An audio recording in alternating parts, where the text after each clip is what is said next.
ተረስተለን ወደ ተመልካቾቻችን የተለያዩ ዓለም አቀፋዊ ጉዳዮችን የሚዳሰው ኤንቢሲ ዓለም አቀፍ ተጀምሯል። ዛሬም እንደወትሮው ነጻነት ላቀውና ቢኒያም ካሴ አብራችሁ ቆይታ የምናደርግ ይሆናል። ከኛ ጋር ሆኑ ተመልካቾች። ነጻነት አለ ሁሉ ሰላም መልካም እንዴት አለ? ሳምንቱ ጥሩ ነው። ሳምንቱ አሪፍ ነው። ያው ከረቡዕ ፕሮግራማችን በኋላ ድጋሚ ተገናኝተናል። ስለዚህ በ3 ቀን ውስጥ ዓለም ላይ ምን ተከሰተ የሚለው ነው በአብዛኛው ትኩረት የምናደርገው። በእርግጠኛ ወደ ኋላም ወደፊትም እንሄዳለን። ሂስቶሪካሊም አሁን ያለውን ፖለቲካ ወደፊት ምን ሊሆን ይችላል የሚሉን ፕሬዲክት እናረጋለን። የፕሮግራሙ ባህሪ እንደዛም ስለሆነ ግን በዚህ ሳምንት ብዙ ነገሮች ተከስተዋልና በዋናነት ግን የኔቶ ጉዳይ አውሮፓ በሚቀጥሉት 5 እና 10 ዓመታት ውስጥ የአሜሪካን ሚና ሊተካ የሚችል አቅም ለመፍጠር ውጥን ይዘዋል የሚል አንድ መረጃ አለና እሱን በስፋት እንመጣበታለን። ከተለያዩ ዓለም አቀፋዊ ጉዳዮች ጋር እናገናኘዋለን። ከኢስትና ዌስት ብሎክ ወይንም ደግሞ ከምዕራብና ከምስራቁ የፖለቲካ አካሄድ አንጻር ምን ይመስላል የሚለውን ልናየው እንችላለን። በዛ መንገድ ግን ከዛ በፊት ዓለማችን ላይ በርካታ ጉዳዮች ተከስተዋልና እንግዲህ የሁቲዎች ነገርን ማንሳት እንችላለን። በእስራኤል ላይ ጥቃት ፈጽመዋል። ከሰሞኑ እንደምታስታውሰው 3 ጥቃቶችን ነው ያሉት። ዛሬም አይ ቲንክ ጥቃት ተሰንዝሯል። በእርግጥ እስራኤል አክሽፌዋለሁ ብላለች እና በጣም ከባድ ትርምስ እዚሁ ቀይ ባህር ፖለቲካ አካባቢ ያለውን መመልከት እንችላለን። የግብፁ ፕሬዚዳንት አብደል ፈታህ አልሲሲም ከዚሁ ጦርነት ጋር በተገናኘ በተለይም በቀይ ባህር በዚህ በአልመንደብና በስዊዝ ቦይ በኩል ያለውን እንቅስቃሴ ጫና ውስጥ በማሳደራቸው ሁቲዎች ቀይ ባህር ላይ ማለት እንችላለን በጠቅላላው ከዚህ በፊት ስንለው እንደነበረው ከ40 እስከ 50 በመቶ ገቢያቸው እስከ $10 ቢሊዮን አለ ከዓመት የሚያገኙት ግማሹ የሚሆነው እንደቀነሰባቸው ከዚህ በፊት ተወያይተንበታል። ግን በወር 800 ሚሊዮን የአሜሪካ ዶላር እንድናጣ ሆኗል በሁቲዎች አማካኝነት ወይም ደግሞ በቀይ ባህር ባለው ችግር ምክንያት። ስም አልጠሩም በእርግጥ አልሲሲ የሚሉትን መረጃዎች እየተመለከትን ነበረ። አንደኛው ይሄ ነው። የሱዳን ጉዳይም አለ አክቹሊ እሱ ብዙም ባንሄድበትም ያው ግን ያው ቢነሳ የነ አልቡርሃን አስተዳደር አሁን ተመልሶ ወደ ካርቱም መጥቷል የሚለው ጉዳይ ከጦርነት የሽብር ጦርነቱ ከጀመረበት ጊዜ አንስቶ አይ ቲንክ መሰረታዊ ነው። የዚህ ወደ ፖርት ሱዳን አፈግፍጎ ነበር የነ ጀነራል አብዱል ፈታህ አልቡርሃን አስተዳደር ወይም ደግሞ የሱዳን አርሚ የሚባለው ማለት ነው። ሶ አሁን አርኤስኤፍ የሚባለው ወይም ራፒድ ሰፖርቲንግ ፎርስ የሚባለው ደግሞ በሐምዳን ዳጋሎ ወይም በቅጥል ስሙ ሄምቲ የሚመራው ወደ ደቡብ አካባቢ ላይ ካርቱምን ለቆ አፈግፍጓል። ትልቁ ችግር አሁን እንደው ሜቢ በቀጣይም ከተመለስንበት አላቅም ግን ትልቁ ችግር አሁን ሱዳን ውስጥ የአርኤስኤፍ ኃይሎች ደቡብ ሱዳንን ማለት የቀረውን ደቡባዊ ሱዳን ያቺ ሀገር የሆነችው ሳይሆን ዳርፉር አካባቢ ያለውን ወደ ከቻድ ጋር በሚዋሰነው አካባቢ ያለውን ስፍራ ይዘው የሀገርነት ጥያቄ እያነሱ ነው። እና የሱዳን ዕጣ ፈንታ በቀጣይ ምንድነው ሲባል አሁን የአልቡርሃን አስተዳደር ኢቭን እኮ እንዴት ተመልሰው መጣ ለመሐመድ ሐምዳን ዳጋሎ እና ዩናይትድ አረብ ኤሚሬት የመሰሉ ሀገራት አጋር ነበሩ እና ምን ተፈጥሮ ነው ይህንን አይነት ነገሮች የተከሰቱት ሱዳን ውስጥ የሚለው ነገር በጣም የሚገርም ነገሮች አሉትና ኤኒዌይ የአብዱል ፈታህ አልቡርሃን አስተዳደር ወደ ካርቱም መመለስ መቻሉ ምናልባት ማዕከላዊ ሱዳንን ይዞ ካርቱምን ጨምሮ ፖርት ሱዳንን ጨምሮ በእነሱ አስተዳደር ስላለ ያው ቀጠናው ላይ ያለው ፍላጎትም ሀገራት እነ ሩሲያ እነ ኢራን የመሳሰሉ ሀገራት እያንኳኩ ነው። ሩሲያ የጦር መሳሪያ ማለት የባህር ኃይል ሰፈሯን ከፍታለች ያለችበት ቀጠና ነው ፖርት ሱዳን እና አሁን የነሱ መምጣትም በራሱ ከዛ ደግሞ የነሱን በዚህ በቀይ ባህር መምጣት ከማይፈልጉ ሀገራት ጋር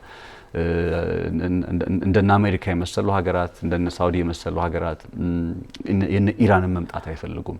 ስለዚህ ሱዳን ስቲል በጂኦፖለቲካ አሰላለፍ ላይ የኃይል አሰላለፍ ላይ የመገዳደሪያ ጉልበት ማሳያ የጃዝር ጦርነት ሜዳ ሆና ልትቀጥል የምትችልበት ስጋት አሁንም አለና ከዚህ አንፃር አይ ቲንክ ኩሪየስ የሚያደርግ ነገር ነው ብዬ አስባለሁ እሱ በዛ ላይ ሰባዊ ቀውሱ ወደ ቻድ ወደ ኢትዮጵያ ወደ ግብጽም ወደ ኤርትራ ነው እንደማይሄዱ የሚነገረው እንጂ ሱዳናውያን በእጅጉ ይፈልሳሉና እስከ 150,000 የሚሆኑ ሰዎች ህይወታቸውን እንዳጡ ይነገራል በዚህ ጦርነት። ከዛም ባሻገር 12 ሚሊዮን የሚሆኑት ደግሞ ተፈናቅለዋል ነው የሚባለው።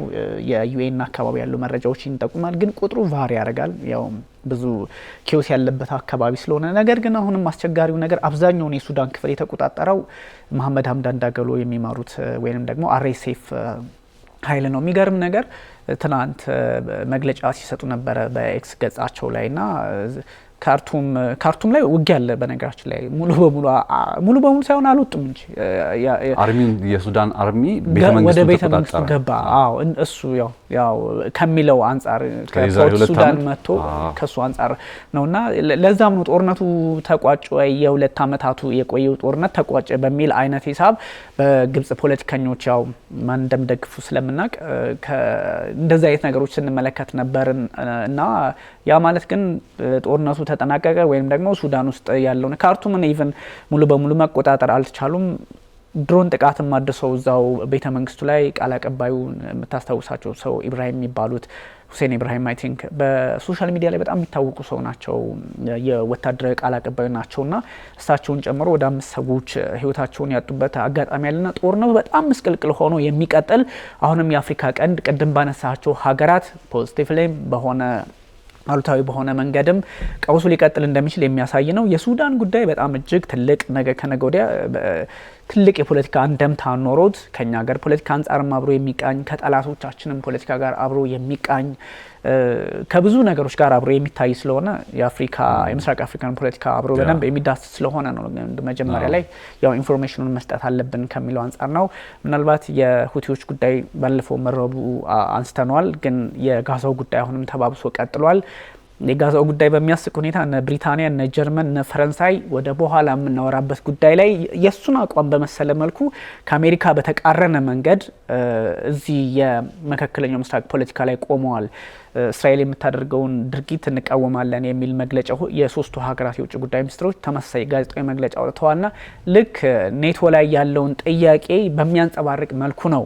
ስለዚህ የእስራኤል ፖለቲከኞች በሚቀጥለው ስናወራ ወዴት ሊሄዱ ይችላሉ ከኔቶ ጉዳይም ጋር አብሮ የሚታይ ነገር እንዳለ ይጠቁማልና ለዚህም ነው የዓለም ፖለቲካ እዚህም እዛም ትርምሱ አንድ ቦታ ስትነካው አንዱን ጫፍ ስትነካው እየተመዘዘ የሱዳን ጉዳይ ብለህ ሚድል ኢስት ላይ ላታነሳችልም። ኢራን የምትባል ኃይል የምገባበትን እድል እየፈጠረች ስለሆነ የሀውቲዎቹና የጋዛውና የየመኑ ጉዳይ አሁን ምንድን የተለወጠው? የዛሬ 15 ወራት ከኦክቶበር ጀምሮ ሲዋጉ ነበር። በኦክቶበር ጀምሮ ሲዋጉ ሀውቲ አንድ ሲተኩስ አንድ ባላስቲክ ሚሳይል ኦር ኤኒ ክሩዝ ሚሳይል ወይ ድሮን ሲተኩስ ኔታንያሁ የግድ ወደ የመን አየር ጥቃት መሰንዘር ነበረበት አይደል? የአጸፋ ምላሽ ለመስጠት በሚልም ሀውቲን ለማዳከም የተለያዩ ከሰናን ጨምሮ በርካታ የየመን ከተሞች በእስራኤል ጥቃት ሲመቱ ነበረ። ራይት ናው ግን የኔታንያሁ አስተዳደር ያንን ለማድረግ ግዴታ የለበትም ወይም ችግር የማድረግ ኃላፊነት የለበትም። ለምን ብትል አሜሪካና ትራምፕ አለ የሀውቲን ጉዳይ ቴክ ኬር በማድረግ። ስለዚህ እንግዲህ ያሰበው ዶናልድ ትራምፕ ወደ ስልጣን ሲመጡ ጦርነት አልጀምርም አይደል? ጦርነቱን አስቆማለሁ አይደል? የሚታወቁበት ሲገልጹት የነበረው ሀሳብ እኛም እኮ በመካከለኛው ምስራቅ ተስፋ ያየን ነው ብለን አውርተን ነበር። አይ ቲንክ 3 ዊክስ ባክ ምናምን ከ3 ሳምንት በፊት በመካከለኛው ምስራቅ ተስፋ ካየን ትራምፕ ከመጡ በኋላ ነው ተስፋ ያየን ነው ብለን አውርተን ነበር። አሁን ደግሞ በመካከለኛው ምስራቅ ከትራምፕ መምጣት ጋር ተያይዞ ችግሮች እየታዩ ስለሆነ እሱን ማብረን ማንሳት ስላለብን ብዬ ነው። የየመንና የጋዛ ጉዳይ ላይ የመን ውስጥ ያለው ሀውቲን አሜሪካ ቴክ ኬር ታድርግ፣ ጋዛ ውስጥ ያለው ሐማስን እስራኤል ቴክ ኬር ታድርግ ተብለው ተከፋፍለው ታይሚንጉን ደግሞ ይኸው ጥቃቱ የተጀመረበት ማርች 15 ላይ ሀውቲ ላይ ጥቃት ተጀመረ ማለት ባሳለፍነው ሳምንት አርብ የትላንትና ሳምንት ነው ማክሰኞ ለሮብ ማርች 15 ከቅዳሜ የጀመረ ነው። ማርች 15 ከቅዳሜ የጀመረ ነው። ኖ የመን ላይ የተፈጸመው ጥቃት እኮ ቅዳሜ እሁድ፣ ከዛ ደግሞ ሰኞ ጠዋትም ከዛ ቀኑ ምን ነበረ? ቅዳሜ ብቻ ማርች 15 ኤኒዌይ ፖይንቱ የማርች 15 ላይ አሜሪካ ጥቃት ፈጽማ የአሜሪካ ጥቃት ተፈጸመ እየተባለ ነው ደግሞ ማርች 17 ላይ ከሁለት ቀን በኋላ እስራኤል ጋዛ ውስጥ ሐማስን ማጥቃት የጀመረችውና ሰምሃው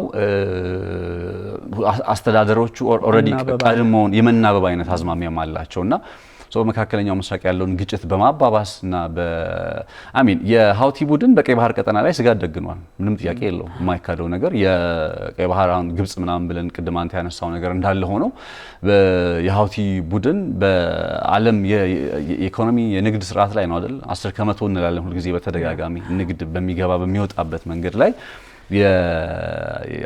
አደጋ ወይም ስጋት ደግኗል። ይሄ አደጋ ወይም ስጋት የተደገነበት ምክንያት ግን ምንድነው ስትል እስራኤልና ፍልስጤም ውስጥ ያለው ጉዳይ ነው። ስለዚህ አሁን ለችግሩ ተጠያቂ ማን ነው ብለን ሌብል የማድረግ ወይም ሰንባዲን ኃላፊነት የመስጠት ጉዳይ ሳይሆን እውነታው ግን እንደዛ ስለሆነ ሊካድ ስለማይቻል ምክንያቱም ሀውቲ ማጥቃት የጀመረው መተኮስ የጀመረው ፍልስጤም ውስጥ እስራኤል እያከናወነች ያለውን ዘመቻ ተከትሎ ነው። ስለዚህ ለይቶ ሊታይ አይገባም የሚል ሀሳብ ስላለኝ ነው። ሌላኛው ነገር ደግሞ እዛው ጋዛ ጋር በቀጠለው ጦርነት አሁንም በጣም ከዚህ በላይ ተባብሶ እንደሚቀጥል በግልጽ እየተነገረ ነው። የእስራኤሉ ጠቅላይ ሚኒስትር የእስራኤሉ መከላከያ ሚኒስትር እስራኤል ካትዝ አንድ አስተያየት ሰጥተው ነበረ። ሰምተው ከሆነ አላቅም። አሁንም የመጨረሻ አማራጭ እንሰጣቸዋለን ወደ ሌላ ሶስተኛ ሀገር መዛወር በሚለው ጉዳይ ላይ ለጋዛ ሰዎች ማለት ነው በተመለከተ የመጨረሻ አማራጭ እንሰጣቸዋለን ካሉ በኋላ ደግሞ ከዛ በኋላ የሚከተለው ነገር በጣም በቃ የከፋ ይሆናል የሚል ሀሳብ አንስተዋል። የያህያ ሲንዋር ወንድም መሐመድ ሲንዋር እሱ የሐማስ ወታደሮችን አሁን ድጋሜ ያደራጀ ነው እና ያህያ ሲንዋር ጋዛን አወደማት። መሐመድ ሲንዋር ደግሞ ወይም ወንድሙ ደግሞ አሁን ሙሉ በሙሉ ሊያጠፋት ነውና ያ ከመሆኑ በፊት ወይም እንደዚህ አይነት ነገር መሆኑ ስለማይቀር ጋዛ ለቃችሁ ውጡ የሚለውን ሀሳብ ድጋሜ አንጸባርቀውታልና የመካከለኛው ምስራቅ ውጥረት ጡዘትም ከትራምፕ መምጣት ጋር ተያይዞ የኢራንን ያው ምናቀውና ሜቢ ሙሉ ፕሮግራም ስለሚፈልግ ነው አብሮ እየጋለ መጥቷልና ለዚህ ነው ባለፈው ሳምንት በማደናገር ነው እንዴ እኚህ ሰውዬ ነገሩን እየቀጠሉበት ያሉ ስለ የነበረው ኔታንያሁ አዳዲስ ቦታዎችን ጋዛ ውስጥ መቆጣጠር እንደሚችል ለጦራቸው ትዛዝ ኦፍ ኮርስ ሰጥተዋልና ያው ግልጽ ነው ጦርነቱ ከዚህ በፊትም ጦርነቱ እኮ አልቆመም። አክቹሊ ተኩስ አቁም ቢደረግም ይሁን ቴክኒካሊ አይነት ነገር ጦርነቱ የቀጠለበትን አጋጣሚ ስናይበት የነበረው ነው። ይሄ በጣም በሚያስፈራ ሁኔታ ታይቶ በማይታወቅ ሁኔታ በአንድ ጥቃት ከ20 በላይ አውሮፕላን በዛች ቦታ ላይ አሰማርተ በድምጽም በቦምብም በምንም አጨናንቀ 405 ሰውን በአንድ ጊዜ ህይወቱን እንዲያጣ ማረጉ ነው እንጂ የተለየ ነገር የሚያደርገው እጅግ አስቸጋሪ ነገር ነበር። የተኩስ አቁም በነበረበት ሰዓት እስራኤል ነበረች የምትተኩሰው፣ ሐማስ አይተኩስም ነበር። ሐማስ ባይዘው ሚሳኤል አስወንጭፏል። ከዛ አሁን ከሁለት ቀን በፊት ባለፈው ሰኞ ማለት ባለፈው ከሁለት ቀን በፊት እንዳልኩት ቀኑን ምላሽ ሰጠ። which is እስራኤል ሰኞ ምናምን ጀምራ ከሁለት ቀን ወይ ከ3 ቀን በኋላ ነው የሐማስ ምላሽ የተከሰተው።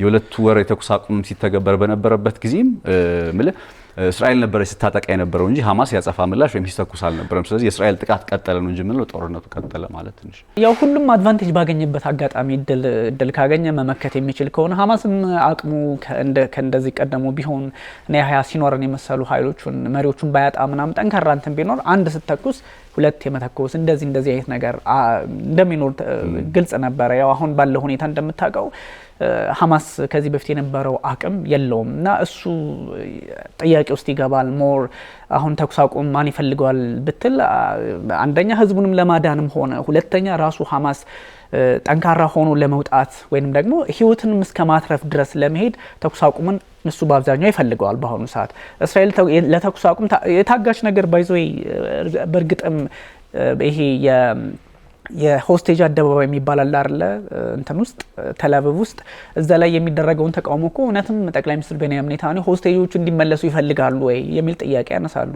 እሳቸው የሆስቴጆቹ ጉዳይ የሚያሳስባቸውም አይመስለኝም። እንደው ዝም ብለህ እንዲህ ስትመለከተው ኦፍ ኮርስ እንዲመለሱ ይፈልጋሉ። ኦፍ ኮርስ ቢመጡ ኦፍ ኮርስ በጦራቸው በኦፕሬሽን ሰርተው ምናምን ቢያስመልሱ ትልቅ ሌላ ተጨማሪ ቪክትሪ አድርገው ሊወስዱት ይችላሉ። አሁን ባለው ሁኔታ ግን ሆስቴጆቹን ምንድነው ለሆነ ነገር ገብረሃቸው ከዛም በኋላ የሚፈለገውን የእስራኤል የፖለቲካ ውጥን እንደውም ይሄ ታላቋን እስራኤል መመስረት የሚሉ ግንዛቤዎችን በደንብ ከሰሞኑ እያዩ ነበር አንዳንድ ትንታኔዎችንና ተኩስ አቁሙ አሁን የሚጣሰው የማይጣሰው በማን ነው? ኦብቪየስሊ እስራኤል እንደፈለገች ስለምትሆን እንደፈለገች ተኩስ አቁሙ ምዕራፍ 1 ላይ ሲጠናቀቅ እኮ የምዕራፍ 3ን ጉዳይ የጀመሩት እኮ እሱ መደረግ አለበት ያሉት የእስራኤል ፖለቲከኞች ናቸውና እጅግ አስቸጋሪ ነው። ማን ያፈርሰዋል ምናምን ግልጽ ነው። ኔታንያሁ ናቸው ጥቃት የሚያስፈጽሙትና ሐማስ ከዚህ በፊቱ ተመልካቾቻችን ግልጽ እንዲሆንላቸው ነው እንደዚህ በፊቱ ትልቅ አቅም ትልቅ ፓወር ቢኖረው እስራኤል ላይ እንኳን ተኩሳበት ሳትተኩስበትም ጥቃት ሊሰነዝር የሚፈልግ ኃይል ነበር። አሁን ያለው ነባራዊ ሁኔታ እሱን ስለማይፈቅድ ከሚለው አንጻር ነው። ሊባኖስም ላይ ጥቃት ይሰነዝራል። እጅግ በጣም አስቸጋሪ ነው። የአሜሪካ ይሄ 21 ሀገራትን የሚቆጣጠረው በዚህ በኤዥያ አካባቢና በተለይ መካከለኛው ምስራቅ ላይ ትኩረት የሚያደርገው ማዕከላዊ እዝ የሚባለው ሴንትኮም በጣም በከባዱ የነዚህ ዩኤስኤስ ትሮማን የሚባሉት የባህር ሰርጓጅ መርከቦች እጅግ በከፍተኛ ተጠንቀቅ ላይ ይገኛሉ። ሁቲ ስንት ነው ሁለቴ ነው ጥቃት የተሰነዘረባቸው በ24 ሰዓታት ውስጥና እጅግ አደገኛ ውጥረት እንደው ከቀይ ባህር እስከ ሌላው የመካከለኛው ምስራቅ ክፍል ከዛ ቀይ ባህር ብለ የህንድ ውቅያኖስ ብለ በበል መንደብ ይያልክ ጅቡቲ ሳትል አቀርም። ጅቡቲ ስትል ደግሞ እዚህ አፍንጫችን ላይ ያለች ሀገር ናትና ሁሉም ነገር አሁን ኢትዮጵያና የተለያዩ ጎረቤት ሀገራት ከቀይ ባህር ፖለቲካ አንጻር ያላቸው ነገር ግምት ውስጥ ይገባ። የሚድል ኢስት ጉዳይ፣ የሶማሌላንድ ጉዳይ፣ እነ እስራኤል ምንድነው ፍላጎታቸው፣ እነ ዶናልድ ትራምፕ ሪኮግኒሽን ላይ ሰጥቷት አይችሉም። ጦር ቤዝ እዛ ሆስት እንድታደርግላቸው ይፈልጋሉ። እነዚህ ስትመለከት የዓለም ፖለቲካ አሁንም ከሩሲያና ከዩክሬን ጦርነት ይልቅ ወደ መካከለኛው ምስራቅ መጥቶ በተለይም ቀይ ባህር ላይ መልኩ ሊለውጥ እንደሚችል እንደው ለማንሳት ነው። ሰሜን ኮሪያም እንዲህ የሚሳኤል ሙከራ አድርጋለች። ሰርጌይ ሾይጉ የቀድሞ የሩሲያ መከላከያ ሚኒስትር በገቡበት ሰዓት ያ ማለት ያሁኑ የደህንነት ምክር ቤቱ ሊቀመንበር ናቸውና ብዙ ነገሮች አሉ ዓለም ላይ። ዞሮ ግን እንደው እንደ ቲፕስ ወይም ደግሞ ብዙ አውርተንባቸዋል ለማስታወስ ነው ለተመልካቾቻችን። ወደ ዋናው ጉዳያችን እንግባ። ነፂ ኦኬ ቀጥል። እሺ አይ ቲንክ የኔቶን ጉዳይ በተመለከተ ኔቶን አሜሪካ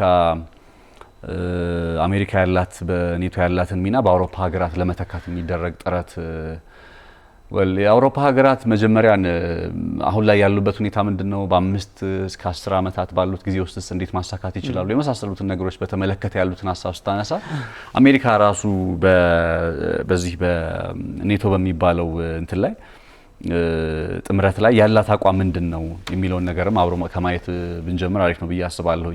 እንደሚታወቀው የዶናልድ ትራምፕ አስተዳደር ወደ ስልጣን ከመምጣቱ በፊት አሜሪካ ባለፉት 80 ዓመታት ሊባል በሚችል መልኩ የሰሜን ጦር ቃል ኪዳን ድርጅት ኔቶን በተለያየ መልኩ በዓለም ላይ ልዕለ ኃያልነት ወይም ተጽዕኖ ፈጣሪነቱን አስጠበቃ የምትሄድበት መንገድ ነበረ።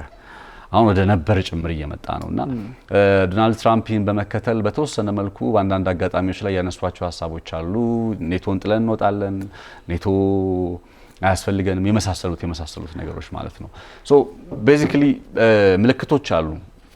የትኞቹ ጉዳዮች ናቸው ግን ዶናልድ ትራምፕን ወይም አሜሪካን ከሰሜን ጦር ቃል ኪዳን ድርጅት ኔቶ ራሷን እንድታገል ሊያስገድዳት የሚችለው ነጥቦች የትኞቹ ናቸው? ምክንያቱም ከዚህ ቀደም ኮሌክቲቭ ሴኩሪቲ በሚል ዓለም አቀፍ ተጽዕኖ በሚል አውሮፓን ለማረጋጋት በሚል ስጋቶችን ለመመከት በሚል ሼርድ ቫሊ ወይም የዲሞክራሲ መርሆች የሚል ሀሳቦችን እያነሱ ወታደራዊና የኢኮኖሚያዊ ኢንተርዲፔንደንስ በመካከላቸው ላይ እርስ በርስ የሚተማመኑ ሀገራት ስለሆኑ ጭምር እንደዛ ነበር የመጡት። ስለዚህ አሁን ከትራምፕ ጋር ተያይዞ ምንድነው የሚቀየረው የሚለውን ነገር ስታመጣ ፑሺንግ ፋክተሮቹ አሜሪካና ትራምፕን ከኔቶ ለመለየት ወይም ከኔቶ ለማራቅ ገፊ ምክንያቶቹ ምንድናቸው ሲባል የመጀመሪያ ኮስት በርደን ነው። እንደምታውቀው አሜሪካ ኦልሞስት በሰሜን ጦር ቃል ኪዳን ድርጅት ኔቶ አባል ከሆኑ ሀገራት መካከል ኦልሞስት 15% ገደማ የሚሆነውን በአመት ከፍተኛውን ከቨር የምታደርገው አሜሪካ ነች ማለት ነው። 16% አካባቢ ሶ በዚህ ደረጃ እንግዲህ 15 ማልኩ 16 አሜሪካ የምትሸፍንበት የመጀመሪያው ደረጃ ወይም ፐርሰንቴጁ የአሜሪካ ከሆነ ከዶናልድ ትራምፕ መምጣት ጋር በተገናኘ ለምን ለምሳሌ አውሮፓ ውስጥ ስንት ወታደር ነው ያላት አሜሪካ? ከ80 እስከ 100 ሺህ ገደማ የሚጠጋ ወታደር አላት። የአውሮፓን ፕሮቴክት የሚያደርግ ጀርመን ውስጥ፣ ፖላንድ ውስጥ የመሳሰሉት ሀገራት ውስጥ ማለት ነውና ስለዚህ እነዚህ ወታደሮች እንግዲህ አውሮፓን ለመጠበቅ ነው። ምን ያክል አሜሪካ እንትን እያደረገች እንደሆነ የማይካድ ሀቅ ነው ልል ስለፈለኩ ነው። ሌላኛው ይሄንን የኮስት በርደን በተመለከተ የአሜሪካ ናሽናል ኢንተረስቶችም የአሜሪካ ብሔራዊ ጥቅም እየተባለ የሚገለጸው ነገርም እንዲሁ ከጊዜ ወደ ጊዜ ፕራዮሪቲውን ወይም ቅድሚያ የሚሰጠውን ነገር እየለወጠ እየቀየረ መጥቷልና አብሮ የአይዞሌሽኒስት ወይም ደግሞ የተገንጣይነት ሐሳቢውን ዶናልድ ትራምፕ ይዘው የመጡት ዶናልድ ትራምፕ ብቻ ሳይሆን አክቹሊ አሁን ፕሮጀክት 2025 የሚባል አንድ አይነት ሐሳብ አለ። እነ ዶናልድ ትራምፕ በመጀመሪያ የስልጣን ዘመን አጠናቀው በባይደን በሚተኩበት ሰዓት ላይ 2021 መጨረሻውን አካባቢ ላይ የትራምፕ ቀድሞ አስተዳደር ውስጥ የነበሩ ሰዎች ከሌሎች ኮንዘርቫቲቭ ከሚባሉ የሪፐብሊካን ፖለቲከኞች ጋር ሆነው ፕሮጀክት 2025 ብለው ሲሰሩት የነበረ ሐሳብ ነበር። እሱ አንደኛው ሐሳቡ ትራምፕን ወደ ስልጣን ሲመለስ አሜሪካ እንዴት ይሄ ቢሮክራሲውን ማስወገድ አስተዳደራዊ ምናምን መቀነስ ኢቭን ነው ዩኤስኤድን መቀነስ ሊባል በሚችል መልኩ ይሄ ሞር ወደ ራሳችን ማጋ ምናምን የምትለው ሐሳብ አለ በተደጋጋሚ ከዛ ሐሳብ ጋር ተያይዞ የመጡበት ሐሳብ አለ። አይዞሌሽኒስትነቱ ትራምፕ ብቻ አይደለም ዚስ ታይም የሆነ ግሩፕ ወይም የሆነ ኤሊት አብሮት ይዞት የመጣ ሐሳብ እየሆነ መጥቷልና ይሄኛው ሐሳብም ሌላኛው የኔቶን በተመለከተ አሜሪካ የምታይበት መነጽር እንዲቀየር ያደረገ ነው ራይት ነው። ሌላኛው አውሮፓውያኖቹ በጦር መሳሪያ ላይ በጣም መሰረታዊና ቁልፍ የሆነው ነገር አውሮፓውያኖቹ በጦር መሳሪያ ላይ ያላቸው አሜሪካ ላይ ያላቸው ጥገኝነትን እየቀነሱ መጡ። ለምሳሌ ፈረንሳይ በ18 ቢሊዮን ዶላር ገደማ ምናምን አካባቢ በአመት የጦር መሳሪያ መሸጥ ጀምራለች። ዩናይትድ ኪንግደም ጀርመንን በተወሰነ መልኩ ስቲል እንትን ቢልም እንኳን ዋና ግዙፍ ኢኮኖሚ ያላቸው የሚባሉ የእንትን ሀገራት የኔቶ አባል ሀገራት ዋና ገዢ አይደሉም። አሁን ከአሜሪካ ማን ነው የሚገዛው ብለህ ቁጥራዊ መረጃዎችን ስትመለከታቸው ቱርክ ትገዛለች፣ ፖላንድ ትገዛለች፣ ዴንማርክ እንደዚህ ያልክ መተ ጀርመንን ታገኛለህ እንጂ ሰማው ሚድል ኢስቶች ናቸው በአብዛኛው ነው ከኔቶ አባል ሀገራቶች ገብቶኛል። እንደው የአሜሪካ ደንበኞች ኤግዛክትሊ ግን 15% ከቨር ታረጋለች ማለት የኔቶን 15% ታወጣለች ምናምን ቅድም እያነሳ ከነበረው ኢንተርዲፔንደንሳቸውን አይደል እያነሳው ያለው አሁን የኢንተርዲፔንድ አውሮፓ በአሜሪካ የጦር መሳሪያ አቅርቦት ላይ የነበረው ጥገኝነት እየቀነሰ ዜሮ እየገባ መጥቷልና ያ አውሮፓ በራሱ መንገድ ኢንዲፔንደንት እየሆነ መምጣቱ በራሱ ሰምሃው አብሮ ሊነሳ የሚችል ነገር ነውና በአመለካከቶች ላይም ደግሞ ጥምረታቸውን አደጋ ላይ የሚጥል 2003 2004 አካባቢ ላይ ያው እነ ፈረንሳይ በተወሰነ መልኩ የአሜሪካን የኢራቅ ጦርነት ይቃወሙ ነበር እንደምታውቀው የኔቶ አባል ሀገር አንዳንድም አሉ እንዲሁ የአሜሪካን የኢራቅ ጦርነት ሲቃወሙ የነበሩ። አሁን የሩሲያን ጉዳይ በተመለከተ ሩሲያን ትሪት የሚያደርጉበት መንገድ አሜሪካና የአውሮፓውያኖቹ ሀገራት ተለያይተዋል። ስለዚህ እንግዲህ በአንድ ጥምረት ውስጥ ቆየን የሚሉ ሀገራት በአይዲዮሎጂ ባይባልም እንኳን ግን ትሪት ወይም ስጋት ብለው የሚያስቧቸውን ነገር በተመለከተ የተለያየ አይነት አቋምና መረዳት ውስጥ ናቸው ያሉትና ሌላኛውና ስትራቴጂክ ሪሌቫንሱ አሁን ያው ዞሮ የአውሮፓ አሜሪካ ሊተካ ነው ብለን አይደል የጀመርነው አውሮፓ አሜሪካን እንዲተካ አሜሪካም ጭምር አሁን ምን ያክል ትፈቅዳለች የሚለውንም ጭምር ማየት ስለሚኖርብን ብዬ ነው ያነሳዋል ያለውትና የአሜሪካ ስትራቴጂክ የአውሮፓ ቀጠና ስትራቴጂክ ሪሌቫንስ አሁን ለና አሜሪካ ለመሰሉ ሀገራት ስትራቴጂካሊ በጣም ጠቃሚው ማን ነው? የኢንዶ ፓሲፊክ ቀጠና አይደለም ወይ? ኢንዶ ፓሲፊክ ማለት በቻይና በኩል ያለውን ትሪት ወይም ስጋት መከላከል መቀነስ የሚቻልበት መንገድ ታሳቢ ማድረግ አይደለም ወይ በሚል እነዚህ በዘረዘርኩል ጉዳዮች ላይ መነሻ በማድረግ አሜሪካም ይሄ የኔቶ አባልነቷን ጉዳይ ድጋሚ ማሰብ ጀምራለች በነ ዶናልድ ትራምፕ አማካኝነት። አሁን የአሜሪካ በኩል እንደዚህ አይነት መረዳት ካለ አውሮፓውያኖቹ ይህንን የአሜሪካ ነባራዊ ሁኔታ አንደርስታንድ ያደርጋሉ። አሜሪካ ከወጪ አኳያ ከስትራቴጂክ ሬሌቫንስ ከዘረዘርኩል ነጥቦች አኳያ ራሷን ብታስወጣ ምን ያክል ራሳችንን ፕሮቴክት ማድረግ እንችላለን፣ ምን ያክል ራሳችንን ማዳን እንችላለን ብለው ነው እንግዲህ ምክክር እያደረጉ ስብሰባ እያደረጉ የሚገኙት። አንፎርቹኔትሊ ግን እንደታሰበው አሁን በ5 እስከ 10 ዓመታት ባለው ጊዜ ውስጥ እኔም ኔቶና አሜሪካ በዚህ የጊዜ ገደብ ውስጥ ይለያያሉ የሚል አመለካከት የለኝም። ያው እንደ ፕሮሰስ ነው ብዬ ባስብም አውሮፓውያኖችም ከ5 እስከ 10 ዓመታት አሜሪካ እንዴት እንተካ ብለው ባቀዱት ሀሳብ ላይ ራሱ እኮ ጭምር ስምምነት የላቸው። ለምሳሌ 800 ቢሊዮን ዶላር በቀጣይ 4 ዓመታት ወጪ እናወጣለን የመሳሰሉት ነገሮች አሉ። ቢካዝ አሁን አሜሪካን በተወሰነ መልኩ የኔቶ ጥላ ስር አጠቃለ ለመሄድ ስትራቴጂካሊ ኢሬሌቫንት ሆናል አውሮፓ። ያን ያክል ጥቅም የለውም። እነ ሩሲያ ድሮ ስጋት ነበሩ፣ አሁን እንደ ስጋት አይታዩም በትራምፕ። ቻይና ነች እንደ ስጋት የምትታየው። ስለዚህ አውሮፓውያኖቹ አለብን የሚሉት ስጋት ለነ አሜሪካና ለነ ትራምፕ ውሃ የሚያነሳ አይደለም። ለዛ ሪዝን አውሮፓውያኖቹ በተቻለ መጠን አሜሪካን ከጎናቸው አድርገው ለመቀጠል ከሚኖራቸው እድል መካከል የመጀመሪያው መንገድ ምንድነው? የኮስት በርደን አሜሪካ ኮስት በርደን አለብኝ የምትለውን ጉዳይ ለመሸፈን መሞከር ነው። ይህን ለማድረግ በቀጣይ 4 ዓመታት እስከ $800 ቢሊዮን ድረስ እናውጣ የሚል ሐሳብ ቀረበ በብራሰልስ ላይ በነበረው ጉባኤያቸው ላይ። ነገር ግን ያንን ጉባኤያቸው ላይ እነ ጣሊያን የመሰሉ ሀገራት እነ ፈረንሳይ እነ ጀርመን በተለያየ አቋም ላይ ያሉ ወይም በዚህ የኢኮኖሚ ሪሴሽን ውስጥ ሆነን ያው ዩሮፕ ውስጥ የኢኮኖሚ ትንሽ ሪሴሽን የሚባለው ነገር አለ። ሶ በእንደዚህ አይነት ጫና ውስጥ የኢኮኖሚ ጫና ውስጥ ሆነን እንዴት ነው ደግሞ የበጀታችንን የተወሰነ ፐርሰንት ወይም መጠን ለኔቶ ወይም ለኔቶ ሳይሆን ለወታደራዊ በጀታችን የምናወጣው የጂዲፒያችንን የተወሰነ መጠን እንዴት ለወታደራዊ በጀታችን እናወጣለን በሚል ጥያቄ የሚያነሱ ሀገራት በርካታ እየሆኑ መጡ። ስለዚህ የአውሮፓ ሀገራት በራሳቸው ይሄ የሚደረገውን የጦር መዋጮ በተመለከተ ወደ ስምምነት ላይ አልመጡም።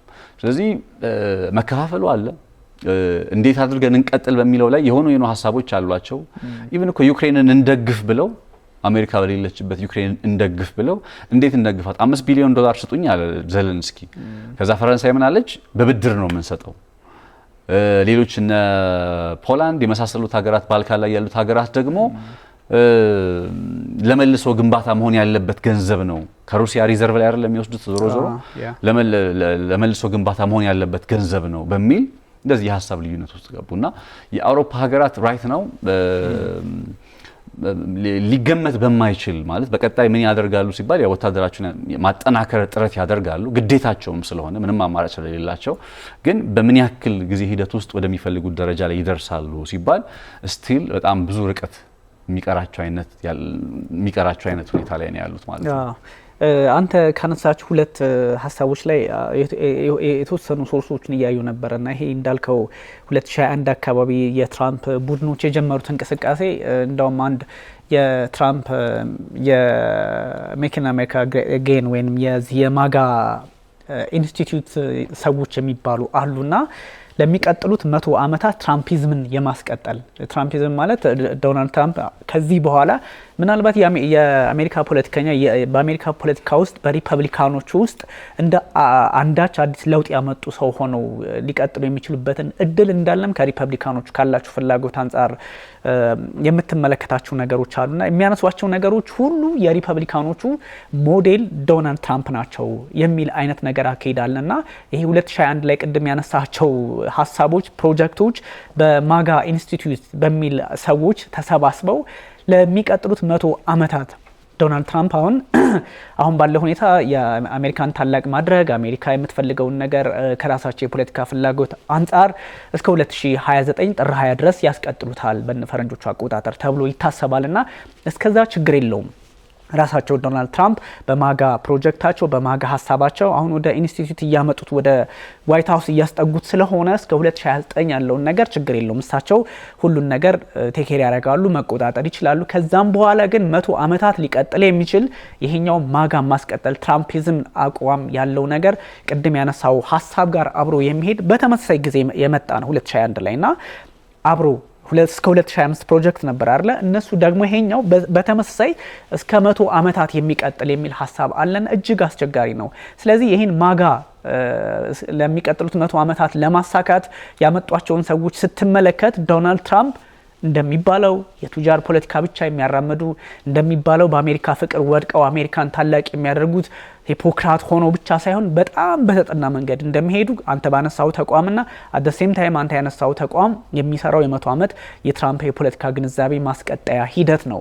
ከ2029 በኋላ ማንና ያመጣውና የመከላከያ ሚኒስትሩን ስትመለከተው እኮ አይ ቲንክ ፎክስ ኒውስ ወይ ብቻ የቴሌቪዥን ፕሬዘንተር ነበረ።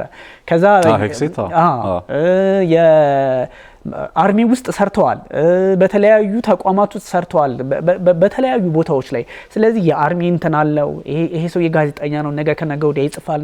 ኦተርም ነው ባይዞይ ነገ ከነገ ወዲያ ይጽፋሉ። ነገ ከነገ ወዲያ በሚገርም ሁኔታ ወደ ጋዜጠኝነት ሙያቸው ሲመለሱ እንደ ቦሪስ ጆንሰን የአሜሪካን ፖለቲካ ቦሪስ ጆንሰን በእርግጥ እንግሊዝ ነው ፖለቲካን እየቃኙ የአሜሪካን የትራምፒዝም ሀሳብ ከወደቁ በኋላ ከስልጣን ከተነሱ በኋላ ይቀጥሉ አይቀጥሉ ዶንት ነው። በእርግጥ በጣም ያረጃሉ።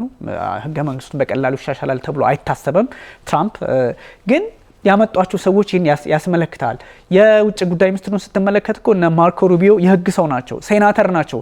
የአሜሪካ ፖለቲካ በተለያዩ ስቴቶች ውስጥ እኮ የአፈጉባኤ ሆነው አገልግለዋል። ከህግ አንጻርም ደግሞ ይህን የውጭ ጉዳይ ሚኒስትሩን አምጥተውታል። ስለዚህ ሊጽፉ በሚችሉ መከላከያውን በሚረዱ ሰው፣ በህግ ሰዎች በሚረዱ ሰው፣ በመከላከያውም በማርኮ ሩቢዮ በውጭ ጉዳይ ሚኒስትሩ በኩል ያሉትን ሰዎች እነዚህን ትመለከታለህ። ኤለን መስክን ስትመለከት የዓለም ግንዛቤዋ የዓለም ፖለቲካ ፍላጎቷ ዓለም ምንድን ነው የምትመስለው ወደፊት ስትመለከት እንግዲህ እነ ኤለን መስክ የሚዘውሯት ዓለም ልትሆን ትችላል። ኤለን መስክ እሳቸው ባይሆን እንኳን እንደ ስፔስ ኤክስ ያሉ ኩባንያዎች እንደ የኤአይ ቴክኖሎጂዎች ወይንም ደግሞ እነ ኤለን መስክ በሚሄዱበት መንገድ የሚሄዱ ኃይሎች ናቸው ወደፊት ሊመጡ ይችላሉ ተብሎ የሚታሰበው።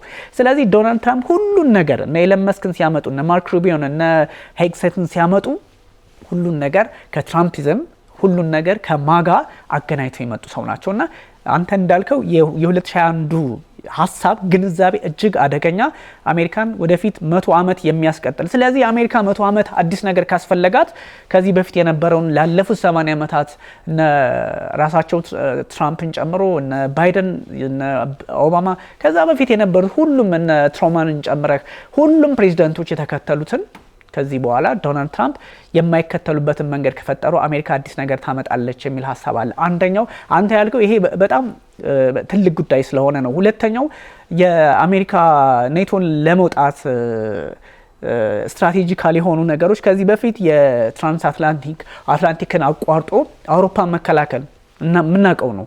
እዚህ ድረስ የመጣችበት ወይም አውሮፓ ድረስ የመጣችበት ዩኤስኤስአር የምትባል ወይንም ደግሞ ሞስኮ የምትባል ኃይል በወቅቱ አስቸጋሪ ስለነበረች ከሱ አንጻር ብዙ ጊዜ ፕሮግራም ስለሰራንበት ግልጽ ነው። አሁን ያለው ስትራቴጂ አንተ እንዳልከው ኢንዶ ፓሲፊክ ቀጠና ነው፣ ኤዥያ ፓሲፊክ ነው። እዛ ያለው ማን ነው? ቻይና። እዛ ያለው ማን ነው? ከማን ጋር ልትሰራ ትችላለች ይህች ሀገር? እነ ጃፓን፣ እነ ደቡብ ኮሪያ፣ እነ አውስትራሊያ የሰሜን አትላንቲክ የጦር ጥምረት አባላት አይደሉም። ስለዚህ ፍላጎቱ እዚህ ስላለ ኦከስን እኮ አልነኩትም አይደለ? እነ አውስትራሊያ ጋር አብረው የሚሰሩበትን እነ ብሪታንያ ጋር አብረው የሚሰሩበትን ዶናልድ ትራምፕ እኮ ስሙን አይጠሩትም። ፍላጎታቸው ኤዥያ ፓሲፊክ ስለሆነ ወይም ደግሞ ኢንዶ ፓሲፊክ ቀጠና ላይ ያለውን እንቅስቃሴ መቆጣጠር ስለሆነ፣ ስለዚህ ኔቶ ላይ ያለው ነገር የቤት ስራው አልቋል። አሜሪካ ከዚህ በፊት አቅሟን አሳድጋ የሄደችበት መንገድ ሁሉ ነገር ሞቷል ማለት ሳይሆን አውሮፓ ላይ ፍላጎት የላትም ማለትም ሳይሆን ይጣላሉ ማለት አይደለም። ግን ትርጉሙ የሚሰጥ ነገር እነዚህን 3-4 ነገሮች ስታያይዝ የሆነ ምልክት ይሰጣል ከሚለው አንጻር ነው። አሁን ባለው ሁኔታ ግን ምን ማለት ነው የሚለው ራሱ በጣም ትልቅ ጥያቄ ነው። ከዚህ በፊት አይተን በማናውቀው መንገድ ላለፉት 80 ዓመታት 8 ዓመታት ታይቶ በማይታወቅ ሁኔታ የሰሜን አትላንቲክ የጦር ጥምረት አሜሪካን የምታህል ሀገር በእርግጥ ትራምፕ ከዚህ በፊት ጥያቄ ያነሳሉ። አንዳንድ ኮንሰርቫቲቭ የሚባሉ ሪፐብሊካኖች ናቸው እነዚህ ሰዎች ሲያነሷቸው የነበሩ ጥያቄዎች አሉ። አሁን ትራምፕ ድጋሚ ሲመጡ ይህን ነገር ይዘውት እንደሚመጡ ይገመት ነበረ። ያም ሆኖ ግን አሜሪካ ይህን አታደርግም የሚል እምነት ነበራቸው። አሉታዊ ነገሩ እየበዛ ቢመጣም ከ5 እስከ 10 ዓመታት እንዴት ነው ይህን ነገር ሊያሟሉት የሚችሉት? አንተ እንዳልከው አያሟሉትም። ምክንያቱም እዛ ውስጥ ያሉት እነማን ናቸው? እነ ቱርክ አሜሪካ ከሌለች ምን ያን ያህል ሊያሳስባቸው ነው አውሮፓ ሀገራት ጋር ለመስራት? ሩሲያ ልትቀርባቸው ትችላለች የጦር መሳሪያ በማግኘትም በምንም። እነ ሃንጋሪ አብሮ አይሰሩም። እነ ብሪታንያ የምታውቃቸው ናቸው። በምን ያህል ርቀት ነው ከአሜሪካ ፈንግጠው ሊኖሩ የሚችሉት? ፈረንሳይና ጀርመንና ብሪታንያ ፈረንሳይና ብሪታንያስ እንዴት ነው ወዳጅ ሆነው የሰሜን አትላንቲክ የጦር ጥምረት ውስጥ አውሮፓን መጠበቅ አለብን በሚል ያው ምሽነጋ እንደምታውቀው ለንደን በርሊንንም ትሰልላለች፣ ፓሪስንም ትሰልላለች፣ ይታወቃል። እነሱም እንደዚያ ያደርጋሉ። እንዲህ አይነት አለመተማመን ባለበት ሁኔታ እጅግ አስቸጋሪ ነው። ግን ትርጉም ይሰጣል። ዓለማችን ላይ ነምበር 6 እና ነምበር 7 ያሉት በጦራቸው ስትሮንግ የሚባሉት ብሪታንያና ፈረንሳይ በተከታታይ ከዛ 14ኛ ያለችው ጀርመን ነች። እነዚህ ሀገራት ኔቶን መተካት አለብን ሲሉ የሆነ ጥያቄ ያስነሳም ማለት አይደለም። ግን ምዕራቡ እንደተሻሻለ ደግሞ ያሳያል። እነዚህ ሀገራት ከዚህ በፊት ከዓለማችን ቁጥር 1 የጦር ባለቤት አሜሪካ ጋር ዓለምን ከምትመራው አሜሪካ ጋር ነበሩ። አሜሪካ ማይነስ የሆነ ኔቶ አሜሪካ ማይነስ የሆነ የአውሮፓ ጥምረት ራሽያን ነው እንግዲህ ጠላታቸው ብለው የሚያስቡት መቀነስ ይችላሉ ወይ ነው። ከዛ ጀርመን፣ ፈረንሳይ እና እንግሊዝ ይሄን ጉዳይ በማንሳት ይታወቃሉ። ኢንፎርማል ነው ሀሳቡን ያነሱት። ከዛ ይሄ ኖርዲክ የሚባሉት ኖርዲክ ያው ኖርዘርን ዩሮፕ ለማለት ነው። እነ ስዊድን፣ እነ ዴንማርክ፣ እነ ፊንላንድ፣ ኖርዌይ የመሳሰሉ ሀገራትን ስትመለከት ደግሞ እዚህ ግባ የሚባል የጦር ኮንትሪቢዩሽን የላቸውም። አብዛኞቹ ደግሞ እነ ፊንላንድ፣ እነ ስዊድን ምናምን ስትመለከታቸው ትላንት የተቀላቀሉ ናቸውና የነሱ ገብቶ ነገሩን እንደ ትራንስ አትላንቲክ የሚለውን ጥምረት አፍርሶ ሌላ ለመገንባት እድል ይሰጣል። በጣም የራሱን ምላሽ የሚፈልግ ነው። ያም ሆኖ ግን ምዕራቡ ዓለም መሪዋ ምን አስባ ዋሽንግተን በዚህ ልክ ይሄስ ትርጉሙ ምንድነው የሚለው ነገር እጅግ ዓለማችንን የሚያነጋግር ጉዳይ ሆኖ አግኝቷል። ልክ ነው በጣም አሁን ያነሳቸው ምናምን ያለው ሀገራት በተመለከተ ለምሳሌ የሰሜን ጦር ቃል ኪዳን ድርጅት ኔቶ አባል የሆኑት ማለት ነው ከአሜሪካ ጋር ያላቸው የጦር መሳሪያ ግብይት ምን ይመስላል? ለምሳሌ ፖላንድ በ2024 በነበረ ቁጥራዊ መረጃ ፖላንድ 25.75 ቢሊዮን ዶላር ገዝታለች። ጀርመን 8.5 ቢሊዮን ዶላር ገዝታለች። ቼክ ሪፐብሊክ 5.62 ቢሊዮን ዶላር ገዝታለች። ቱርክ 23 ቢሊዮን ዶላር፣ ግሪክ 8.6 ቢሊዮን ዶላር፣ ሮማኒያ 2.5 ቢሊዮን ዶላር፣ ኖርዌይ 1 ቢሊዮን ዶላር፣ ዴንማርክ 744 ሚሊዮን ዶላር። እነዚህን ቁጥራዊ መረጃዎች ላነሳለ የፈለኩት አሁን አንደኛው ትልቁ የእንትናን አሜሪካን እያሳሰባት ያለው ጉዳይ ከኔቶ እንድትወጣ ወይም ከኔቶ ራሷ ስለመቀነስ እንድታስብ እያደረጋት ያለው እንትን የወጪ ጉዳይ ነው፣ ኮስት በርደን ነው። ስለዚህ ይህንን የወጪ ጉዳይ በተመለከተ ዶናልድ ትራምፕ በመጀመሪያ የስልጣን ዘመናቸውም ሲያነሱት የነበረው ሀሳብ አለ አይደል? 2% የበጀታችሁን 2% የሚሆነውን ለወታደራዊ በጀታችሁ አሟሉ which is የኔቶ አባል ሀገራት የተስማሙበት ነው። ግን ብዙ ሀገራት አላሟሉትም ነበር። አሁን ትራምፕ ሲመጣ ጠብቀው ኦልሞስት 21-23 ሀገራት ይህንን ያጠቃላይ ጂዲፒያቸውን 2% አዋጥተዋል ሳይሆን ለራሳቸው ነው በነገር ላይ ወታደራዊ በጀት እንዲያውሉ የሚጠበቅባቸውና በተወሰነ መልኩ በ2024 የነበረው የአሜሪካ ጠቅላላ ወታደራዊ ሽያጭ ወደ 318 ቢሊዮን ዶላር አካባቢ ነው። ቅድም እንዳልኩ የመካከለኛው ምስራቅ ሀገራት ምናምን የሚበዙት ለዛ ነው 318 ቢሊዮን ዶላር ሆኖ እነዚህ አሁን የሰሜን ጦር ቃል ኪዳን ድርጅት ኔቶ አባል ሀገራት የሚባሉት ከ60 እስከ 70 ቢሊዮን ዶላር ድረስ ይገመታል ከአሜሪካ ጋር የነበራቸው የጦር መሳሪያ ግብይት። አሁን በዘረዘር ሁሉ ሀገራት ውስጥ እኮ ጀርመን ካልናት ውጪ ፈረንሳይ የለችም፣ ዩናይትድ ኪንግደም የለችም። እነዚህ ሀገራት በራሳቸው ላይ ሚሊታሪ ላይ ዲፔንደንት ሆነን አሁን ፈረንሳይ ራፋኤል ስለሚባል መሳሪያ በጣም በተደጋጋሚ እንዲያውም የአሜሪካ F-35ን ያለች ነው የምትገኘው አይደል? ያና በራሳቸው ወታደራዊ አቅም ላይ እየተንጠለጠሉ መጡ። በቀደሙት ዓመታት እነዚህ ሀገራት እነ ፈረንሳይ፣ ዩናይትድ ኪንግደም አብዛኛዎቹ አውሮፓ ውስጥ የነበሩ ሀገራት ወይም ያሉ ሀገራት በአሜሪካ ጦር መሳሪያ አቅርቦት ላይ የተመሰረተ ከአሜሪካ ጋር በሚኖር አጋርነት ላይ ብቻ ሳይሆን ማርኬቱን ራሱ ገበያውን ራሱ ምክንያቱም ለአሜሪካ ለምሳሌ ለበጀቷ ለወታደራዊ በጀቷ ስንት ታወጣለች በየአመቱ 3.5% የጂዲፒዋን በ2024 ለምሳሌ 3.5% የሚሆነውን አውጥታለች። የጠቅላላ ጂዲፒዋን 3.5% ለወታደራዊ በጀት እንግዲህ ከዚህ ውስጥ ካደረገች በኋላ በወታደራዊ ሽያጭ በጦር መሳሪያ ሽያጭ በጦር መሳሪያ ኢምፖርት ኤክስፖርት ንግድ 318 ቢሊዮን ዶላር አግኝታለች ካልን ኦልሞስት 25% ለወታደራዊ በጀት የምታወጣውን ጂዲፒ 25% መልሳ በሽያጭ መልክ ታወጣለች ሲባል የምታመርተውንም አጠቃሎ ነው።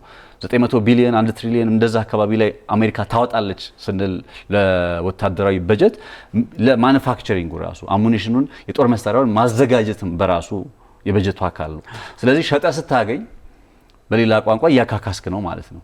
ስለዚህ በ900 ቢሊዮን ዶላር ገደማ በአመት ለወታደራዊ በጀት እያወጣች ከዛ 318 ቢሊዮን ዶላር 400 ቢሊዮን ዶላር ገደማ የምትሸጥ ከሆነ ደግሞ ይሄው መልሶ ለጂዲፒ የሚያደርግላትን ኮንትሪቢዩሽን ደግሞ ዝም ብለህ አስበው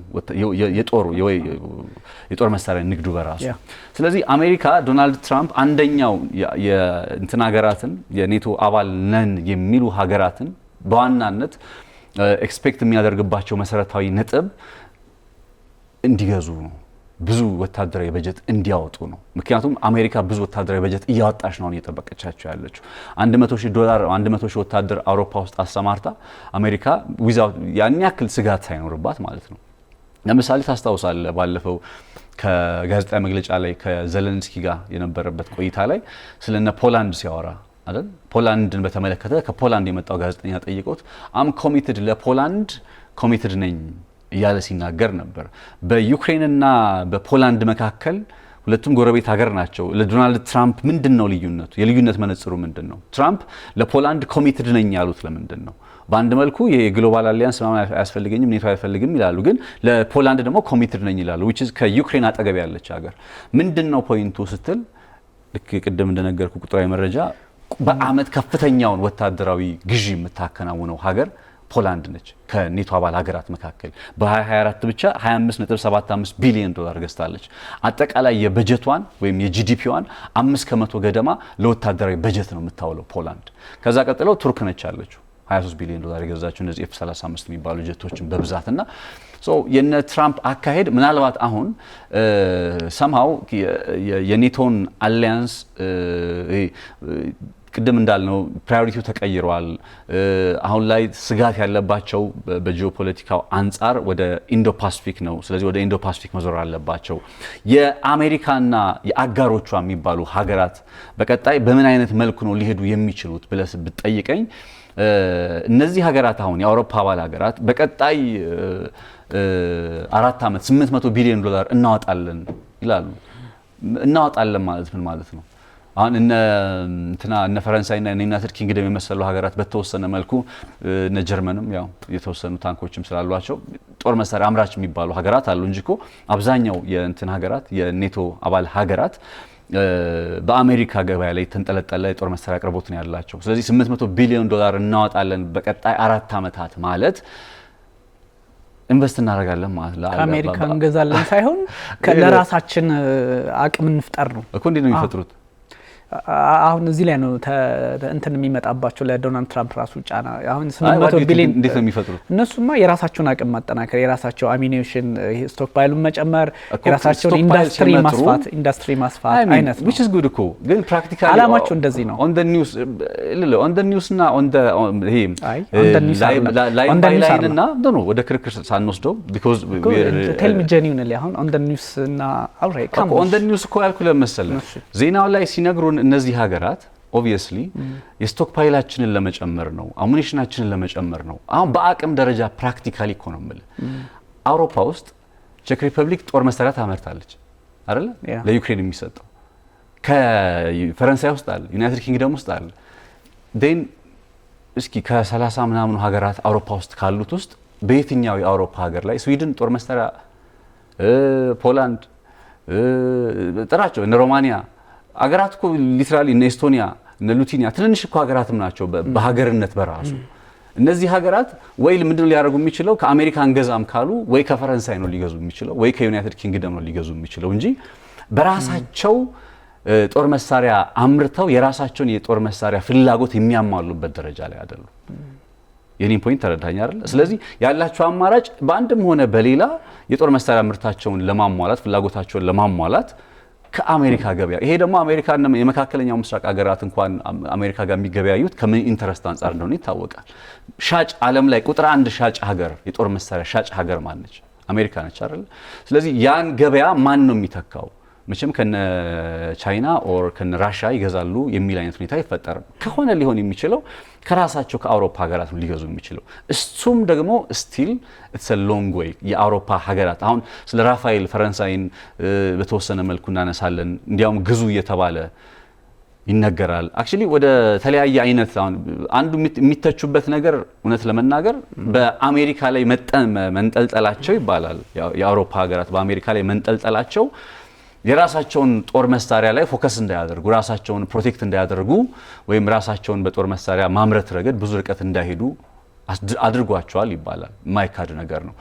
ይሄ ግን አሁን ቢጀምሩት ለምሳሌ በምን ያክል ጊዜ ርቀት ውስጥ የበጀታቸው ምን ያክል መጠን ለወታደራዊ በጀታቸው ፈሰስ አድርገው ኢዚሊ አሜሪካን ሪፕሌስ ያደርጋሉ። ኢትስ ኦን ዘ ፕሮሰስ ግን ኢን ዘ ሎንግ ዌይ በረጅም ጊዜ ርቀት ውስጥ ሊያሳኩት የሚችሉት አይነት እቅድ ነው ሊሆንላቸው የሚችለው? ያ አሁን አገኘው ያንተን ሐሳቤ እንትን 800 ቢሊዮን ዶላሩን ራሳቸውን ማጠናከር ቅድም መሀል ላይ ጣልቃ የገባውብህ ማጠናከር ላይ አንተ እንዳልከው አሁን አሜሪካ በዋናነት የውጭ ጉዳይ ነው በዚህ ሰዓት ዶናልድ ትራምፕ የሚያሳስባቸውና የኔቶ ላይ የመውጣት የመቆየት ነገራቸው ራሱን መሰረቱን የሚያደርገው እና ፖላንድ እስከ 5% ካዋጡ ብዙ ነገር ከቨር ካደረጉ ራሳቸውን መጠበቅ ከቻሉ አሜሪካ የምትከፍለውን ያህል መስዋዕትነት እስከ 16 ቢሊዮን 15.8 በመቶ ገንዘብ የሚያዋጡበትን እድል እነሱን በተወሰነ መንገድ ማዋጣት የሚችሉ ከሆነ ያው እንደጋገፋለን ስለዚህ ያወጣ አብሮ ይጠበቃል የሚል አቋም ስላላቸው 800 ቢሊዮን ዶላሯን ቅድም ስታነሳት ምናልባት 800 ቢሊዮን ዶላሯን ወደ አሜሪካ ይችን ግምት ውስጥ አስገብተው ከአሜሪካ እንደነ ማርቲን ሎኪድን ከሚባሉት ግዙ አይነት አቋም ያለው ይመስላል ያልክ መስሎኝ ነው ግን ለራሳቸው ኦብቪየስሊ ራሳቸውን ማጠናከር ስለሆነ እነ ብሪታንያም እነ ፈረንሳይ እነ ጀርመንም ፍላጎታቸው ኦብቪየስሊ በዚህኛው እቅድ ልክ ለዛም እኮ ነው መውጣት እንችላለን ወይም ደግሞ አሜሪካን መተካት የሚችል አቅም መፍጠር አለብን የሚሉት ራሳችን ላይ እንስራ ነው ከዚህ በፊት የነበራቸውን ከአትላንቲክን ተሻግሮ የሚመጣ ኃይል የሚጠብቀን ነገር በራሳችን ኃይል እናቋቁም የሚል አይነት ሐሳብ ውጥን ይዘው የመጡትና እነዚህ ብዙ ነገሮችን ስትመለከታቸው አሁን ባለው ሁኔታ እስካሁን ባለው ሁኔታ የአውሮፓውያን የኔቶ ጉዳይ እንደው ኔቶ የሚለውን ነገር እንኳን ብንተወው የአውሮፓውያን ጉዳይ ከአሜሪካ ጋር በቃ ትልቅ ጥያቄ ፈጥሮ ያለ ጉዳይ ነውና ነገ ከነገ ወዲያ ዶናልድ ትራምፕ ከፑቲን ጋር ሲነጋገሩ ከነ የቻይናው ፕሬዚዳንት ሺ ጂንፒንግ ጋር ሲነጋገሩ ያለውን ሁኔታ አይተው ያለውን የፖለቲካ ቅኝት ተመልክተው መልሰው አውሮፓ ይሻለናል የማይልበት እድል ላይፈጠር ይችላል አሁን ባለው ሁኔታ ግን ዓለማችን አይታው በማታውቀው ሁኔታ የአሜሪካ ፖለቲካ ከአውሮፓው የተለየ መሆኑን የሚጠቁሙ ነገሮች አሉ ዶናልድ ትራምፕ የመውጣትና ያለ መውጣታቸው ነገር ብዙ ነገሮችን ስትመለከት ኤንቢሲ ኒውስ የአሜሪካው እሱ አንድ መረጃ ተመልክቶ ነበር የፔንታገን ሰዎች ብሪፍ ያደረጉትንና እንዲሁም የሁለት የመከላከያ ሰዎችን መረጃ ተመልክቶ አንድ ሰፊ ሐሳብ ይዞ ወጥቶ ነበር እሱ ምንድነው ያለው እንደምታውቀው በአውሮፓ ውስጥ የሚንቀሳቀሰውን የሰሜን አትላንቲክ የጦር ጥምረት የኔቶን ኮማንድ የሚያዘው ይሄ ፎር ስታር አላቅም አራት ኮከብ ነው የሚባለው ፎር ስታር የሆኑ የአሜሪካ ጀነራሎች ናቸው ላለፉት 75 ዓመታት ኔቶ ከተመሰረተ ጀምሮ ከአይዘን አወር ጀምሮ የአሜሪካ ሰዎች ናቸው እዙን የሚመሩት በተመሳሳይ የአውሮፓን ፖለቲካ አውሮፓ ውስጥ ያለውን ኃይል ከኔቶ ውጪ ይሄ ከ80 ሺህ እስከ 100 ሺህ የሚሆነውን የአሜሪካን ኃይል የዋሽንግተንን ኃይል በአውሮፓ የሚንቀሳቀሰውን at the same time የሚመራው ይሄ ሰው ነው ስለዚህ የኔቶን ዘመቻ ይቆጣጠራል ይሄ ባላ ፎር ስታር ጀነራሉ ይቆጣጠራል አይዘናወር ነው ከአይዘናወር ጀምሮ ያው በሁለት ሚሊተሪ ኦፕሬሽን ይታወቃል ነበር ከሁለተኛው ዓለም ጦርነት በኋላ ከዛቸው ጀምሮ የአሜሪካ ሰዎች ብቻ ናቸው ኦፕሬሽኑን የሚመሩት ወይንም ደግሞ ጀነራሎቹ ማለት ነው then በዛ ሁኔታ ላይ ያለውን ነገር ዶናልድ ትራምፕ ማንሳት ይፈልጋሉ ይሄን መቀየር ይፈልጋሉ ይሄን የሚቀይሩት ለምን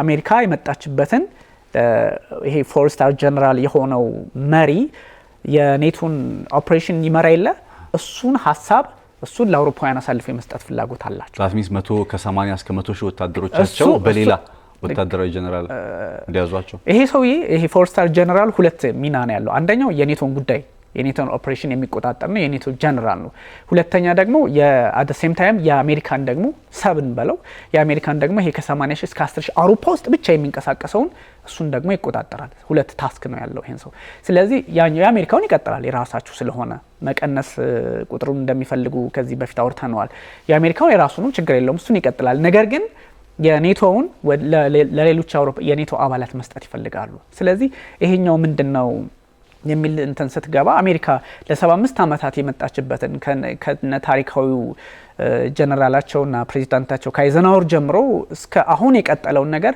የመቀጠል ፍላጎት የመቀየር ፍላጎት ላይ ለምን ደረሱ ከተባለ በእርግጥም ዶናልድ ትራምፕ ከዚህ ጥምረት የመውጣት ፍላጎት አላቸው የሚለውን ነገር ያረጋግጥልሃል ፕላስ ደግሞ ዶናልድ ትራምፕ አሁን ባሉበት ሁኔታ የፔንታገንን ወጪ የመቀነስ ፍላጎት ሁላላቸው እንኳን የኔቶን የዓለም ጤና ድርጅት የወጡ አይኤምኤፍም ከፈለግን እንወጣለን የሚሉ ሰው ከዛ ደግሞ የመንግስታቱ ድርጅትም ቢሆን አያስፈልገንም እኛ ራሳችን ወጫችንን USAIDን የዘጉ ዓለም ላይ ትልልቅ ኢምፓየር የፈጠሩ የአሜሪካን ሚዲያዎች የሚቆጣጠሩ ድርጅቶችን የሚመሩ ድርጅቶችን እንግዲህ የቆለፉ ሰው የሆኑ ከመጡ የትምህርት ሚኒስቴር የሚባለው ነገር ወጩ በዛ ወደ ስቴቶች ለመልሰው በሚል እዚህ ትልቅ ክሪቲካል ፕሬዚደንሻል ኦርደራቸውን ፈርመዋል። በእርግጥ ኮንግረሱ ሞግታቸዋል፣ ምንም ጥያቄ የለውም። እንዲህ አይነት ነገር ሰው ስለሆኑ ከኔቶ መውጣት እንደውም እኔ ዝም ብዬ ስመለከተው እኛ ከምንለው ቅድም ካነሳኑ የ100 ዓመት የማጋ ኢንስቲትዩት ሀሳብ አንጻር ስትመለከት ከኔቶ መውጣት እንደውም ቀላል ሊመስል ይችላል ለአሜሪካ ፖለቲካ እነ ዶናልድ ትራምፕ አሁን ይዘውት ከመጡት ካለው እቅዳቸው። ምክንያቱም ፔንታገን ላይ ወጪ መቀነስ ያስፈልገናል ብለው ካሰቡ ምን ማለት ነው የሚል ጥያቄም ታነሳለና እነዚህ ነገሮች መንገዶቹ ሁሉ የሆነ ነገር ያሳያል። ከኔቶ ይወጣሉ አይወጣም ውጭ ላይ ስናወራው እንደነበረው is too early አስቸጋሪ ነው። ግን አናጉት በቃ በሚገባ አናጉት። አውሮፓም ወይ ከተኛበት ነቃ ወይ ደግሞ በእርግጥም ከዋሽንግተን ፖለቲካ የሚነጠልበትን እድል ሊፈጥር ይችላል ነውና ኔቶ ደግሞ ያለ አሜሪካ አይሆንም እንደምታውቀው ነው። 32ቱ እኔ አላቅም ከሃንጋሪ ከቱርክ ውጪ ሌላ ማን ልታነሳ ትችላለህ? ሩሲያን ያልገጠመ አለ እንዴ በዚህ ጦርነት? የኔቶ ሩሲያን እኮ ባንድም በሌላም እኮ አዋክቧታል እኮ። ቱርክና ሃንጋሪም ያው እንግዲህ አባል ስለሆኑ መቼስ ኔቶ ቀጥታ አልገባም ባይባልም በአንዳንድ እንቅስቃሴዎች ወደ ምዕራብ ዩክሬን ሩሲያ ስትንቀሳቀስ በፖላንድ በኩል እንግዲህ የተነሱ የሚያስፈራሩት የኔቶ F-16ቶች ናቸው። ስለዚህ አስቸጋሪ ነው። አይተናል። ያለ አሜሪካ አይሆንም። በ5 ቀናት ውስጥ ባለፈው ያነሳናቸው ቁጥሮች ኩርስክ ውስጥ እኮ የሚገርም ለውጥ ሩሲያ ያመጣችው እኮ አሜሪካ ሳተላይት እስቲ በቃል አልሰጥም ስላለች ነው ለ5 ቀናት እና ያለ አሜሪካ ኔቶ ማይነስ አሜሪካ ኔቶ ማይነስ አሜሪካ እጅግ አስቸጋሪ። ለዛም ነው አክቹሊ በ5 እና በ10 አመታት ውስጥ ነገሮችን እንደ አሜሪካን መተካት የሚል አይነት ሀሳብ ኢንፎርማሊ ነው ያወሩትና እነዚህን ነገሮች ስትመለከት አደገኛ ነውና አሜሪካስ አውሮፓ አለ በቃ ስለዚህ አውሮፓ ወዳጅ ብላ መቀጠልም የለባትም እኮ በቃ የማያዋጣ ከሆነ ከዚህ በፊት ያነሳናቸው ጉዳዮች አሉ። አሜሪካ ያለችበት ሁኔታ ነውጡ ምናምን የዓለም ፖለቲካ በነ ቻይና ቀጥተኛ የሆነ አመጣጥ በጦር በኢኮኖሚው በምኑም የሆነ ነገር መጥቶ ዶሚኔት ሊያደርጋት እንደሚችል እንደምትረዳ ሀገር ደግሞ የአውሮፓው ነገር ባለበት እርገጥ ሆነ። ስለዚህ እስኪ ወደ ራሴ ልመልከት ማለቷም እኮ እንደ አንድ ሀገር በተለይም እንደ ዶናልድ ትራምፕ አይነቶቹ ሪፐብሊካን ትልቅ ትርጉም ሊኖረው ይችላል። ያ ማለት ደግሞ እነ አሜሪካ አብረው ከሌላ ኃይላት ጋር አይሰሩም ማለት አይደለም። ቅድም እንዳልከው አንተ በኢንዶ ፓሲፊክ ቀጠና ማን ነው አሁን አስጊ? ሩሲያ አይደለችም እኮ ሩሲያ እንደው ያው በጦር መሳሪያው በመኑ እጅግ ስለምታስፈራቸው አውሮፓና ሌላው የምዕራቡ ዓለም ይንጫጫል እንጂ እኮ ለአሜሪካ ትክክለኛ እንደውም ተደጋጋሚ ይባላል እኮ ለዶናልድ ትራምፕ ስጋት ከፑቲን ይልቅ ሺጂንፒንግ ናቸው። ሺጂንፒንግ በኢኮኖሚካሊም በሁሉም ዶሚኔት በማድረግ አሜሪካን ሊተኩ የሚችሉበትን እድል የሚፈጥሩ ፑቲን የሆነ ቃል ተጠቀም ነበር። በደንብ በጦሩ በኩል ነገሮችን የማስቀየር ነገሮችን እንደው የማሳየት ነገር ይኖራቸዋል። ሺጂንፒንግ ግን ለስለስ ያለ ፖለቲካ ነው የሚከተሉት። ለዘብ ብለው ሲስቁ የማይታዩም ሲከፋቸው የማይታዩም ፊታቸውና እጅግ አደገኛ የሆነ የፖለቲካ አካሄድ ስላላቸው እንደውም የሺጂንፒንግን አካሄድ ትራምፕ የሚከተሉ ስለሆነ ወይም የቻይና አካሄድ አደገኛ ስለሆነ ከሞስኮ ይልቅ ቤጂንግ አደገኛ ናት የሚል አካሄድ ስላላቸው እነ ዶናልድ ትራምፕ ይህን ነገር ግምት ውስጥ አስገብተዋል። ስለዚህ ዋይናት ሁል ጊዜ ከነ ጀርመን ከነ ፈረንሳይ ከነ አውሮፓ ጋር እንደው በእርግጥስ እነዚህ የአውሮፓ ሀገራት እንደሚሉት በ5 እና በ20 ይሁን ሩሲያን መተካት ይችላሉ ወይ? ቢያንስ እኮ ጣሊያን ውስጥ ያለውን ቢያንስ ቤልጂየም፣ ቱርክ፣ ጀርመን and I think የሆነ ብቻ አውሮፓ ሀገር ወደ 5 ሀገር አለ አይደል ኒውክሊየር እሱ ላይም አትሊስት ኒውክሊየሩን ማስቀመጥ ይፈልጋል። አያስቀምጡትም ማለት አይደለም። ያላቸውን ፈረንሳይና ብሪታንያ የሆነ ነገር አድርገው ሊያስቀምጡት ይችላሉ። ኦብቪየስ እነሱ ናቸው አይደል ከኔቶ ውስጥ ያላቸው ከኤክሰፕት አሜሪካ። እሱን ስትመለከት ሊሆን ቢችልም እጅግ አስቸጋሪ ነው። 80,000 እና 100,000 ጦሩን የአሜሪካ ፖለቲከኞች አንስተው ወደ ፔንታገን ቢወስዱ ሌላ ቀጠና ላይ ቢያሰማሩ ኤዥያ ፓሲፊክ ላይ ወይም ኢንዶ ፓሲፊክ ላይ ቢያስቀምጡ እኮ ሌላ ታሪክ ነው የሚፈጠረው። ሌላ አዲስ የዓለም ስርዓት ይመጣል የሚባለውም ከዚህ አንጻር ነው። የስካሁኑ ተለመደ። የስካሁኑ ሞስኮ የምትባል ጠላት ለምዕራቡ አለች፣ አሸንፏታል እኮ በቃ ሶቪየት ህብረት የለችም እኮ።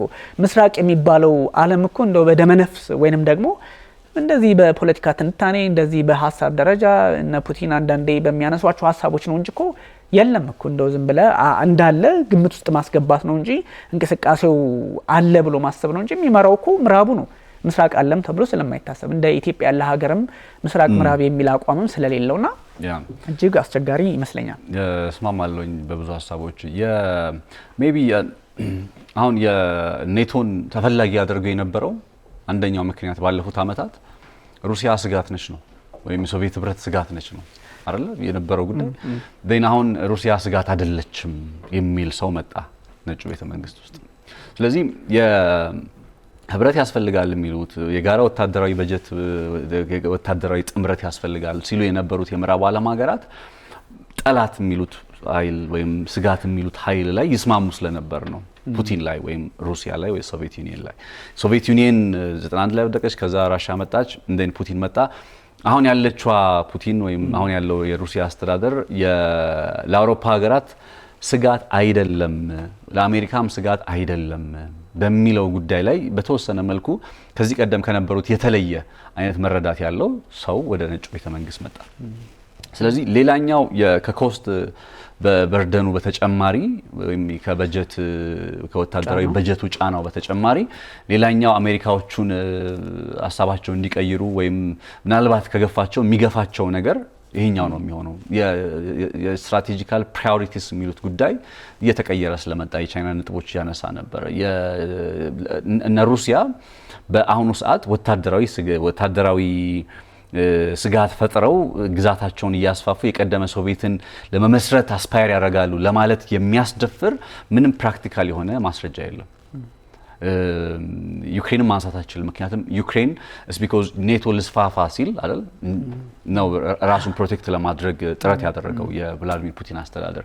ምስራቅ ዩክሬን ጉዳይ ባይ ዘ ወይ ሜቢ ኔክስት ታይም አዳዲስ ነገሮች ይኖራሉ ሩሲያና ዩክሬን ላይ። የምስራቅ ዩክሬንን ግዛት ይዞ ይቀጥላል ወይስ አይቀጥልም? ይሄ ተስፋፊነቱን ያሳያል ወይስ አያሳይም? ክሪሚያ ምክንያቱም ሉዓላዊ የእንትን ግዛቶች አይደሉ? አሁን በመርህ ደረጃ እንድናወራ ተመልካቾቻችን በመርህ ደረጃ መሆኑን አንደርስታንድ ያርጉ።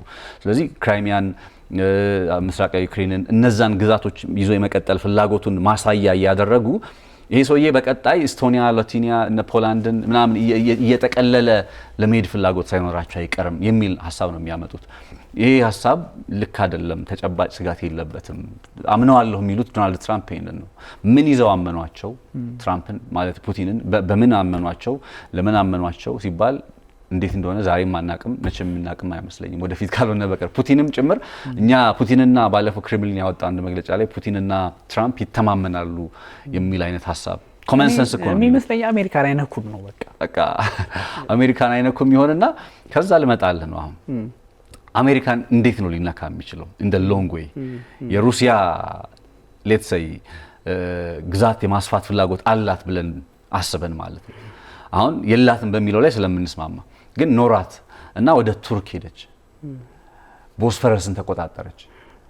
ደን ቱርክ የኔቶ አባል ነች። ጥቁር ባህር ላይ አሁን ጆርጂያን ይዛለች፣ ዩክሬን ውስጥ አለች። ሞልዶቫ ማያሳስባትም። ሮማኒያና ቡልጋሪያ ያሉ ከጎን በኩል የኔቶ አባል ናቸው። ከዛ ቱርክ አለች።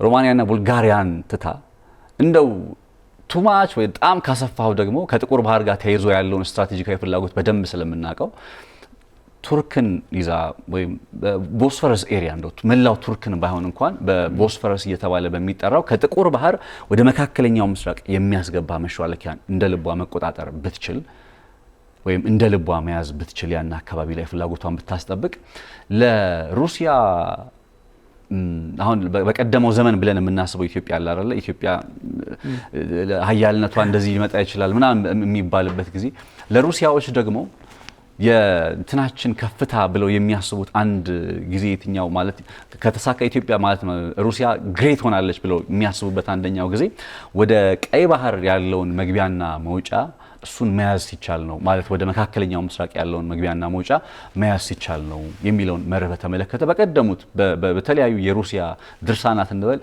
ሜቢ ዛሬ አሌክስ ቢኖር ጥሩ ነበር ይሄኛውን አስፓይሬሽን በተመለከተ ላይክ እንደ ሌጀንድ ማለት ነው እንደ አፈ ታሪክ በሩሲያ ናሬቲቮች ውስጥ እየተገለጸ ናሬት እየተደረገ የመጣ ሐሳብ ያለ በቃ ሩሲያ ግሬት ሆነች የሚባለው ሶቪየት ዩኒየን ምናምን ከሚለው ነገር ባለፈም ታላቅ ሆነች የሚባለው እስከ አምሹር መለስ ብለን ሂስቶሪካሊ ብንመለከት ወደ መካከለኛው ምስራቅ ድረስ ሩሲያ በ18ኛው ክፍለ ዘመን ይመስለኛል ይሄኛው ንግርት እንበለው መነገር የጀመረው በሩሲያ በኩል እና መካከለኛው ምስራቅ ላይ ከዚህ ቀደም አፍጋኒስታን ውስጥ አሜሪካና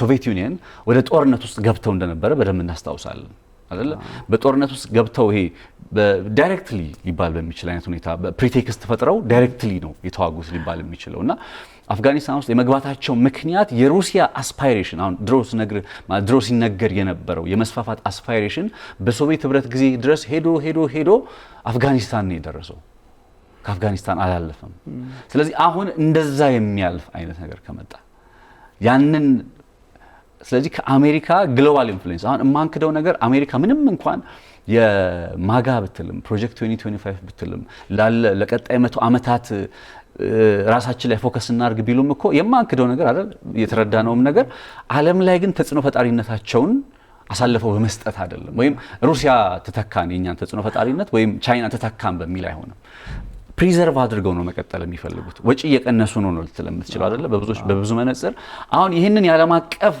በመካከለኛው ምስራቅ ላይ ነዳጅን በተመለከተ ቴሮሪዝም ወይም ሽብርተኝነት እኮ እንትን እኮ ነው የመጫወቻ ካርድ ነው እንጂ እኮ it's not the story እኮ ሽብርተኝነት አይደለም መካከለኛው ምስራቅ ላይ it's all about oil ስለነ ኢራን ስለነ ኢራቅ የምታውቀው ታሪክ ስለሆነ ማለት ነው ስለዚህ በዛ አይነት የኢነርጂ ደግሞ እንደምታውቀው የመጀመሪያውን የዓለም ጦርነትም ሁለተኛ የዓለም ጦርነትንም እንደ ፑሽንግ ፋክተር ናቸው የሚባሉት ምክንያቶች የኦይል መሰረተ ልማቶችን ወይም ነዳጅን ለመቆጣጠር የተደረጉ ጦርነቶች ናቸው መጀመሪያ የዓለም ጦርነትም ሁለተኛ የዓለም ጦርነትም ልክ ሁለተኛ የዓለም ጦርነት ሲያልቅ 75% የዓለም ነዳጅን አሜሪካን ይዛ ያጨረሰችው አሁን ላይ አልፈልግም ወይም ህብረት አልፈልግም ስትል ጥቅም የሌለበትን ብቻ ኤሪያ ነው እንደነ ዩክሬን የመሰሉትን ወጪ የሚያስወጣትን ኪሳራ ሊያመጣባት የሚችለውን አይነት ኤሪያ ነው እንጂ ጥቅም ያለበትን ኤሪያ አልፈልግም አትልም ዛስዋይ አኩስ ስትል የነበረው ቻይና ጋር ስጋት አለብኝ አኩስ እና አውስትራሊያ ዩናይትድ ኪንግደም እና ራሱ አሜሪካ ያለችበትን ሊተውት አይፈልጉም አሁን ከሰሜን ኮሪያ ጋር በተመለከተም ወደፊት እንመለከተዋለን እነ ደቡብ ኮሪያን እንደምናምን የመሳሰሉ ጃፓን ጋር የሆነ ነገር ፊሊፒንስ በዛው ለቻይና ስለሚጠቅማት ማለት ነው ስለዚህ ስጋት አለብኝ ብላ የምታስብበት ቦታ ስትራቴጂካል ፕራዮሪቲዋ ተቀይሯል ስለዚህ ከዛ አንፃር ፍላጎቷን ማብራ እየቀየረች ትኩረቷን ልትቀንስ ትችላለች እንላለን እንጂ እነዚህ ሀገራት በተለይ እንደ ሎንግ ረን በቃ ሄዶ እነ ሩሲያ የመሰሉ ሀገራት ግዛትን ከማስፋት አልፈው ተጽዕኖ ግሎባል አሁን ስለ ሩሲያና ስለ ቻይና ስንነጋገር ቻይናን በጣም ኢኮኖሚካሊ ትክክለኛ የአሜሪካ ሚሊተሪም ቢሆን ባይዘው ትክክለኛ የአሜሪካ ተፎካካሪ እንላታለን ሩሲያን ግን ማንላት ለምንድን ነው ኢኮኖሚካሊ ገና ነች ሩሲያ የማይካድ ሀቅ ነው ቭላዲሚር ፑቲንን በመውደድ ባለመውደድ ልትቀይረው ማትችለው ፋክት ነው ኢኮኖሚካሊ ሩሲያ ገና ነች ከነ እንትን አንፃር ከነ ቻይና አንፃር አሜሪካ መገዳደር በምትችልበት ደረጃ ላይ አይደለችም አይገናኝ ስለዚህ ሩሲያ የምትባለው ሀገርን በሚሊተሪ ኢኮኖሚ የምትገዳደረው ይሄ ሚሊተሪ አስፓይሬሽን ነው እየበለጠ ሲመጣ ወደ ኢኮኖሚክ ወደ ምጣኔ ሀብታዊ ፍላጎት እየተቀየረ ሲመጣ ጸብ ይፈጥራል ግሬት ፓወር ነቻ በቃ ሊካድ አይችልም እና ያ ግሬት ፓወርን አሁን ላይ ስጋት ባይሆኑም እንኳን ዶናልድ ትራምፕ መደምደሚያ ምንድነው ዶናልድ ትራምፕ አሁን ወጪ ስለሚያስወጣቸው እንከፍ ሊሉት ይችላሉ ኔቶን ብዙ ስትራቴጂካሊ ፍላጎት ስለሌላቸው ግን when the times come ጊዜው ሲመጣ ግን ያን አይነት አሁን የሚባለው አይነት ነገር ቀጥሎ በቢሆን ሐሳብ ላይ የተነሳ ነው ሩሲያ አስፓይሬሽኗ ቀጥሎ ጊዜው ከመጣ ግን ወደውም ሳይሆን ተገደው ለራሳቸው ኢኮኖሚካል ኢንተረስት ምክንያቱም መካከለኛው ምስራቅ ላይ ሩሲያ ያዘችባቸው ተጽዕኖ ፈጠረችባቸው ማለት በሌላ ቋንቋ የኦይል ኢንዱስትሪዋ የአሜሪካ ኦይል ኢንዱስትሪ የዓለም ኦይል ኢንዱስትሪ ላይ ያው ማን እንደሚመራው 8ቱን ካምፓኒዎች ታውቃቸዋለህ የዓለም ነዳጅን የሚዘውሩትን እነሱ አደጋ ውስጥ ገቡ ማለት ነው for that reason ድጋሜ ሩሲያን ኮንቴን ወደ ማድረግ አሁን ቻይናን ኮንቴን አደርጋታለሁ ወደሚል አቋም ውስጥ መታ በታይዋን በጃፓን እና በፊሊፒንስ በኩል እንዴት ኮንቴን እንዳደረጓት ማፑ ላይ ያው ቻይናዎች የተለየ መረዳት ቢኖራቸውም ግን አሜሪካኖችም የሚረዱበት መንገድ አለ። ሶ እንዴት ኮንቴን እንዳደረጓት ታያለና ሩሲያንም በዛ መንገድ ኮንቴን ስላደረጓት ነው አሁን ስለማታልፍ ነው በቃ ስጋት አይደለችም የሚሉት። በላይ በኩል በባልካን በኩል እነ ስዊድን በባልካን ኤሪያ ላይ ያሉት ሀገራት እነ ኤስቶኒያ እነ ላትቪያ በነዛ ቆርጧታል። በታች በኩል ምንም እንኳን ጥቁር ባህርን አክሰስ ብታደርግም እላይ ግን ቦስፈረስ ጋር በቱርክ በኩል ቆርጧታል። ሩሲያን ኮንቴንድ አድርገዋታል። በዛ በኩል ኤዥያ ነች ቻይና ነች አለችው። እንደምንም ብላ ተማሙታ ከሰሜን ኮሪያም ጋር ትዋሰናለች። እንደምታውቀው ሩሲያ ሌላ መንገድ ሊኖር ይችላል አናቅም፣ ወደፊት የምንመለከተው። ሶ አሁን ሩሲያን ኮንቴን አድርገናል ብለው የማሰባቸው ምክንያት ይመስለኛል ዶናልድ ትራምፕ ሞር ኔቶን አያስፈልግም እንዲል እያስባላቸው ያለው ሌላኛው ምክንያት ከሚዘረዘሩት ውስጥ አንደኛው ማለት ነው። አሁናዊ ስጋቱ ለአሜሪካ ፖለቲከኞች በእርግጥም ስታየው እነ ቻይና ናቸው እንጂ እነ ሩሲያ ሄደን እንዋጋ አላሉም። አንተ ቅድም ያነሳቸው ነገሮችም ካላቸው ቢሆን አሜሪካ ጋር ሊጣሉ የሚችሉበትን አጋጣሚ የሚፈጥረው ይሄ ነው እንደው ረጅም ጊዜ ከሆነ ይሄ ነው እንጂ ከዛ ውጭ አሁን ባለው ሁኔታ ላይ አሜሪካና ሩሲያ እኮ የሚጣሉበትን መንገድ ከዚህ በፊት አንስተነዋል። አሜሪካ ነጻ ስትሆን የራሻ ፖለቲከኞች በወቅቱ የነበሩት በ17 ሰባዎቹ 80ዎቹ የነበሩ የራሻ ፖለቲከኞች እንዴት ነጻ እንዳወጧቸው እንዴት ሲደግፏቸው እንደነበረው ይታወቃልና ከጨቋኞቹ ይልቅ እነ ብሪታንያ እኮ እንዴት ሲያረጓቸው እንደነበረ ይታወቃል። ከነሱ ነው ነጻ ያወጡትና እነ ራሻ የሆነ ነገር ከአሜሪካ ጋር አላቸው። አሜሪካና ራሻ ያላቸው ግንኙነት በተከባበረ በስምምነት የኒውክሌር ስምምነት አለ። የነዚህ ረጅም ርቀቶቹ የምናም የሁሉም ነገር በስምምነት በመርህ በህግ በደንብ በመናም የተመሩ ናቸውና ብዙ ስጋት የሚኖራቸውም አይደለም። ስጋትነቱ ደግሞ እንዳልከው አሜሪካን ብዙ የሚያጠፍ ነገር ይሄ ኒውክሌሩ የጦር መሳሪያው ምናምን እንዳለ ሆኖ በኢኮኖሚ ወይም ስትራቴጂካሊ ጥቁር ባህር ላይ በዛ በኩል በእነ አርክቲክ እያለፉ እስከ ዴንማርክ አልፎ ግሪንላንድ ላይ ጫና መፍጠር ምናምን እንደዚህ ደረጃ ላይ ቢደረስ ኖሮ ከአውሮፓ ይልቅ ከሌሎች የኔቶ አባላት ይልቅ ራሳቸው ዶናልድ ትራምፕ ሩሲያ ላይ ከቻልን ኒውክሌርም መጣል አለብን ብለው ነበር የሚያስቡት። አሁን ባለ ሁኔታ ግን የአሜሪካን ጥቅም የሚነካ ነገር የለም። አሜሪካ እንደውም ወጪ አወጣበታለሁ የምትለው ኔቶ በሚያደርገው ንቅናቄ በሚያደርገው እንቅስቃሴ አሜሪካን ሩሲያን በማይሆን ነገር ውስጥ ድርድር ውስጥ በማስገባት ጥቃት ለመሰንዘር በመሞከር የመጣ ነውና በእርግጥም ማጋ ወይንም ደግሞ አሜሪካን ታላቅ ማድረግ የሚፈልጉ ሰው አላማቸው ውስጥ ላይ ብቻ ታላቅ ማድረግ ወይም ደግሞ በየሰፈሩ ፖሊስ እያስተማራ ጸጥታው የተከበረ ሀብታም የሆኑ አሜሪካውያን የሚኖሩባት ግን ተወዳዳሪነቱ አሜሪካና አሜሪካ ብቻ የሆነ የ50 ስቴቶችን አሜሪካን ብቻ አይደለም ማጋ ወይም ደግሞ አሜሪካን ታላቅ ማድረግ ሲባል ወደ ውስጥ እየተመለከተን ወጪ ነው በአብዛኛው። ከዛ ውጭ ግን የአሜሪካ ባይዘይ ከማንም በላይ የአሜሪካን በዓለም ላይ ሄጅሞኒዋ ኤግዚስታንሱ ሰፍቶ እንዲቀጥል እንደ ዶናልድ ትራምፕ የሚፈልግ ሰው አይኖርም። ያው ባይደን እያለኮ ያንቀላፋች አሜሪካ ነበር የምትመስለው።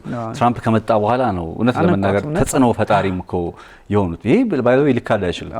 ስለዚህ አሁን ብዙ ሰው ይሄ ማጋ ሲባል እንደው ትራምፕ የውጭን ትተውት እዚህ ቀይ ባህር ላይ ያለው ትርምስ፣ አፍሪካ ቀንድ ላይ ያለው ችግር፣ የሚድል ኢስቱን ጉዳይ ትተውት ምናምን ወይ የሩሲያ እንደፈለገችቱን ብለው ትተውት ምናምን ቁጭ ብለው አሜሪካ ውስጥ ላይ ያለውን የቤት ስራ ሲሰሩ የሚኖሩ የአሜሪካን ጉዳይ ብሬክስ የሆነ አንድ ኮመን የመገበያ ገንዘብ ይኑረኝ የሚል ሀሳብ አለው ሲባል እንዳያስብ እያንዳንዱ ሀገር ማዕቀብ ይጣልበታል ነው ያሉት። ስለዚህ የአሜሪካን ጥቅም የአሜሪካን ሄጅሞኒ የአሜሪካን ዌርኤቨር ያላትን ኤግዚስተንስ በምንም መለኪያ የማይነካ እንደውም ከነ ባይደን በበለጠ አሜሪካ ሰፍታ ወይንም ተጽዕኖ ፈጣሪነቷ ከፍ ብሎ ነገሮች ተቀይረው ማየት የሚፈልጉ ፕሬዚዳንት ናቸው ዶናልድ ትራምፕ እና ብዙ ጊዜ ማጋ ሲባል ዩኤስኤአይዲን ሲያቋርጡ ጫና የለውም ማለት አይደለም። ለራሱ ለአሜሪካም ራሱ ብዙ ስራዎች የሚሰራበትን ስለምናውቅ የተለያዩ ተቋማትን ዓለም አቀፍ ሚዲያዎችን ምናምን ሲያቋርጡ የአሜሪካ የሆነ ነገር አይጎልም ማለት አይደለም። ግን ሶፍት ፓወር አሁን ደግሞ የተለመደ ሆኗል። እነ ቻይናም የሚገቡበት አይነት አካሄድ ሆኗል። ከዚህ ቀደም አሜሪካ ሲሄዱበት የነበረው ነገር። ስለዚህ አዲስ ነገር እና USAID ስም ቀይረው ሊመጡ የሚችልበት እድል እንዳለም እነ ዶናልድ ትራምፕ ፍንጭ እየሰጡ ነው ያለውና በራሳቸው መንገድ ቅድም ያልኩ የትራምፒዝም አይነት ነገር ወደ አሜሪካኒዝም ከፍ የሚል ስለሆነ በዛ መንገድ ነገሮችን እየቀየሷቸው ይሄዳሉ እንጂ ዋሽንግተን ላይ የተሰባሰበ ለዛውም አሜሪካን የምታህል ሀገር ዋሽንግተን ተኮር የሆነ ነገር ላይ ብቻ ብዙ ጊዜ ወደ ውስጥ ስትመለከት ውስጥ እያየህ እንደሆነ ሀገር መሪ የውስጡን ብቻ የሚያየው አይደሉም። የውስጡን እናያለን ረስተነዋል ብለው ያስባሉ። የውጩን ደግሞ ከነ ባይደን በበለጠ እንደሚሰሩበት ምንም ጥያቄ የለውም። ግን የሚያደርጓቸው እንቅስቃሴዎች ከዚህ ቀደም ደጋግመን እንዳልነው የሚፈጠረው ትርምስ ተርሞይል የሆነ ነገር የደፈረሰ ነገር ይፈጥራል። አንዳች ነገር እንደሚያዩ ትራምፕ ስለሚያምኑ ነው። ያለ አማካሪ አይሆንም። በእንደዚህ አይነት ነገር ውስጥ ደግሞ የመካከለኛው ምስራቅ ኃይላት ከማን ጋር ነው የሚሰለፉት? ቅድም አንተ ያነሳቸው ነገሮች አሉ። የእስራኤል ፖለቲከኞች፣ የእስራኤል ሰዎች ከአሜሪካ ፖለቲካ ጀርባ ብዙ ጊዜ አሉ የሚባሉ ኃይሎች እነሱ ከማን ጋር ነው ሊሆኑ የሚችሉት? አውሮፓ ኢንዲጂነስ ማህበረሰብ ያለበት ነው በአብዛኛው ራሱን ችሎ ኢንዲጂነስ በቃ ትክክለኛ ኢንዲጂነስ። አሜሪካ ስትሄድ ግን ኢንዲጂነሱ ማን ነው ስትል ሬድ ኢንዲያን ምናምን አንልም እኛ። ኢንዲጂነስ የሆነ የፖለቲካ አካሄድ ኢንዲጂነስ የሆነ የፖለቲካ መሰረት የጣሉ ሰዎች አሉ። ስለዚህ ቅኝቱ እንደው እንዲህ የሚል ምናምን ሳይሆን ዶናልድ ትራምፕ ወደ ውስጥም በደንብ ይመለከታሉ፣ ወደ ውጭ ደግሞ ከዚህ በፊት ከነበረው መልከታቸው ብዙ እጥፍ የሚያዩ ፕሬዚዳንት ይመስለኛልና ትንሽ እንተናለሁ። እስማማለሁ ቢኒ። እንደ ትራምፕ አሁን በትራምፕ በኩል ላይ በብዙ መልኩ አሜሪካን ሴኩር አድርጎ በብዙ መልኩ አሜሪካን ግሬት አድርጎ ለመቀጠል ጥረት በሚያደርጉበት ሰዓት ላይ እንደ አንድ አሜሪካዊ ዜጋ ኦብቪየስሊ ደስተኞች ነው የሚሆኑት እና የሚቃወሙ ይኖራሉ። የዲሞክራሲ ሀገር ነው አክቹሊ። አሁን በነገር ላይ CNN እና ፎክስ ኒውስን ሁለት እኩል ቴሌቪዥን ብትከፍት በቃ ይክንሲ ያለውን እንትን ከዛ ግን ዞረ CNN እና ፎክስ ኒውስን ማን ነው ኦን የሚያረጋቸው ብለህ ስታስብ ደግሞ ኦልሬዲ የሚሰጥህ ሪያሊቲ something anyway ሌላ ፖይንት ኦፍ ዲስከሽን ስለሆነ ግን ኢን ጀነራል በዲሞክራሲ ስርዓት ላይ በአሜሪካ ዲሞክራሲ ስርዓት ላይ ጥያቄ እንዳይነሳ ወይም ጥያቄ የሚያነሱ ሰው እየሆኑ መጥተዋል ትራምፕ ራሳቸው። ሌትስ ሴይ ከሁለት ጊዜ ስልጣን ገደብ በላይ አይመራም ምናምን በሚለው የሆነ ሉፕ ሆሎች አሉ። በእርግጥ ዶናልድ ትራምፕ ቀጣይም ፕሬዝዳንት መሆን ይፈልጋሉ አይደለ? በተቻላቸው መጠን ማሳካት ይፈልጋሉ። ኤለን መስክ ለምሳሌ ይህንን ያክል ሰራተኛ እንዲባረሩ ሲያደርግ፣ ይህንን ያክል ማሻሻያ ሲደረግ ምናምን ኮንግረስ በተደጋጋሚ ሄዶ ጉዳዩን እንዲያብራራ ምን እያደረገ እንዳለ ጥያቄ እንዲቀርብለት እንዲጠየቅ እንዲመለስ በተደጋጋሚ በጣም ደስ ከሚለኝ ነገር ውስጥ በአሜሪካ ዲሞክራሲ ውስጥ በጣም ደስ ከሚለኝ ነገር ይሄ ለምክር ቤቶቹ ሄደው ለህዝብ ተወካይ ምክር ቤት ብለን እንግለጻቸው ኮንግረሶቹን እዛ ቀርበው ለታችኛው ለላይኛው ምክር ቤት እጩዎች ሰዎች ፓርላማ ላይ እኛ ሀገር ተቀርበው ሪፖርት እንደሚቀርበው ማለት ነው። እዛ ግን በትክክል እንዴት እንደሚሞግቷቸው ልነግርህ አልችልም። ያው አይተዋል በተለያየ አጋጣሚ ብዬ አስባለሁና የት ነው እያሉ ነው አሁን ኤለን መስክን ለምንድን ነው የማይመጣውና የማይጠየቀው የማይመልሰው? በአሜሪካ ዲሞክራቲክ ካልቸር ውስጥ እንደዚህ አይነት ነገሮች አልተለመዱ። አሁን ከትራምፕ መምጣት ጋር በነገር ላይ ፕሮጀክት 2025ንም እኮ አልደግፈውም ይላል ትራምፕ። ፕሮጀክት 2025ን በፍጹም የኔ አይደለም፣ በፍጹም እኔ ከነሱ ጋር ግንኙነት የለኝም ይላል። በተግባር ደረጃ ግን እንዲያውም ዋል ስትሪት ጆርናል በዝርዝር እንዴት ከፕሮጀክት 2025 ተቀርተው ዶናልድ ትራምፕ የተገበራቸው ሀሳቦች ብሎ ኤክስኪዩቲቭ ኦርደሮቹን በተለይ የፈረማቸውን ያስፈጸማቸውን ብዙዎቹን እና ሞር የትራምፕ አስተዳደር ላይክ በቃ ግለሰባዊ ፈላጭ ቆራጭ የሆነ አይነት አስተዳደር እየሆነ ነው የመጣው። I'm the president of the United States. I can do በቃ የፈለኩትን ነገር ማድረግ እችላለሁ የሚሉ ሰው ሆኖ አለ አይደል? ምንም ጥያቄ የለውም የፈለገውን ነገር ማድረግ ይችላል። ግን ይሄኛው ሂደት በቃ በአሜሪካ ዲሞክራሲ ላይ የሚያመጣው ጥያቄ እና ኤለን መስክ ለምንድን ነው ኮንግረስ ቀርበው በሌላ ቋንቋ ብለህ ልታነሳ የምትችላቸው ነጥቦች ይነሳሉ። የመጨረሻ አውሮፓን በተመለከተ አውሮፓ ተከፋፍሏል።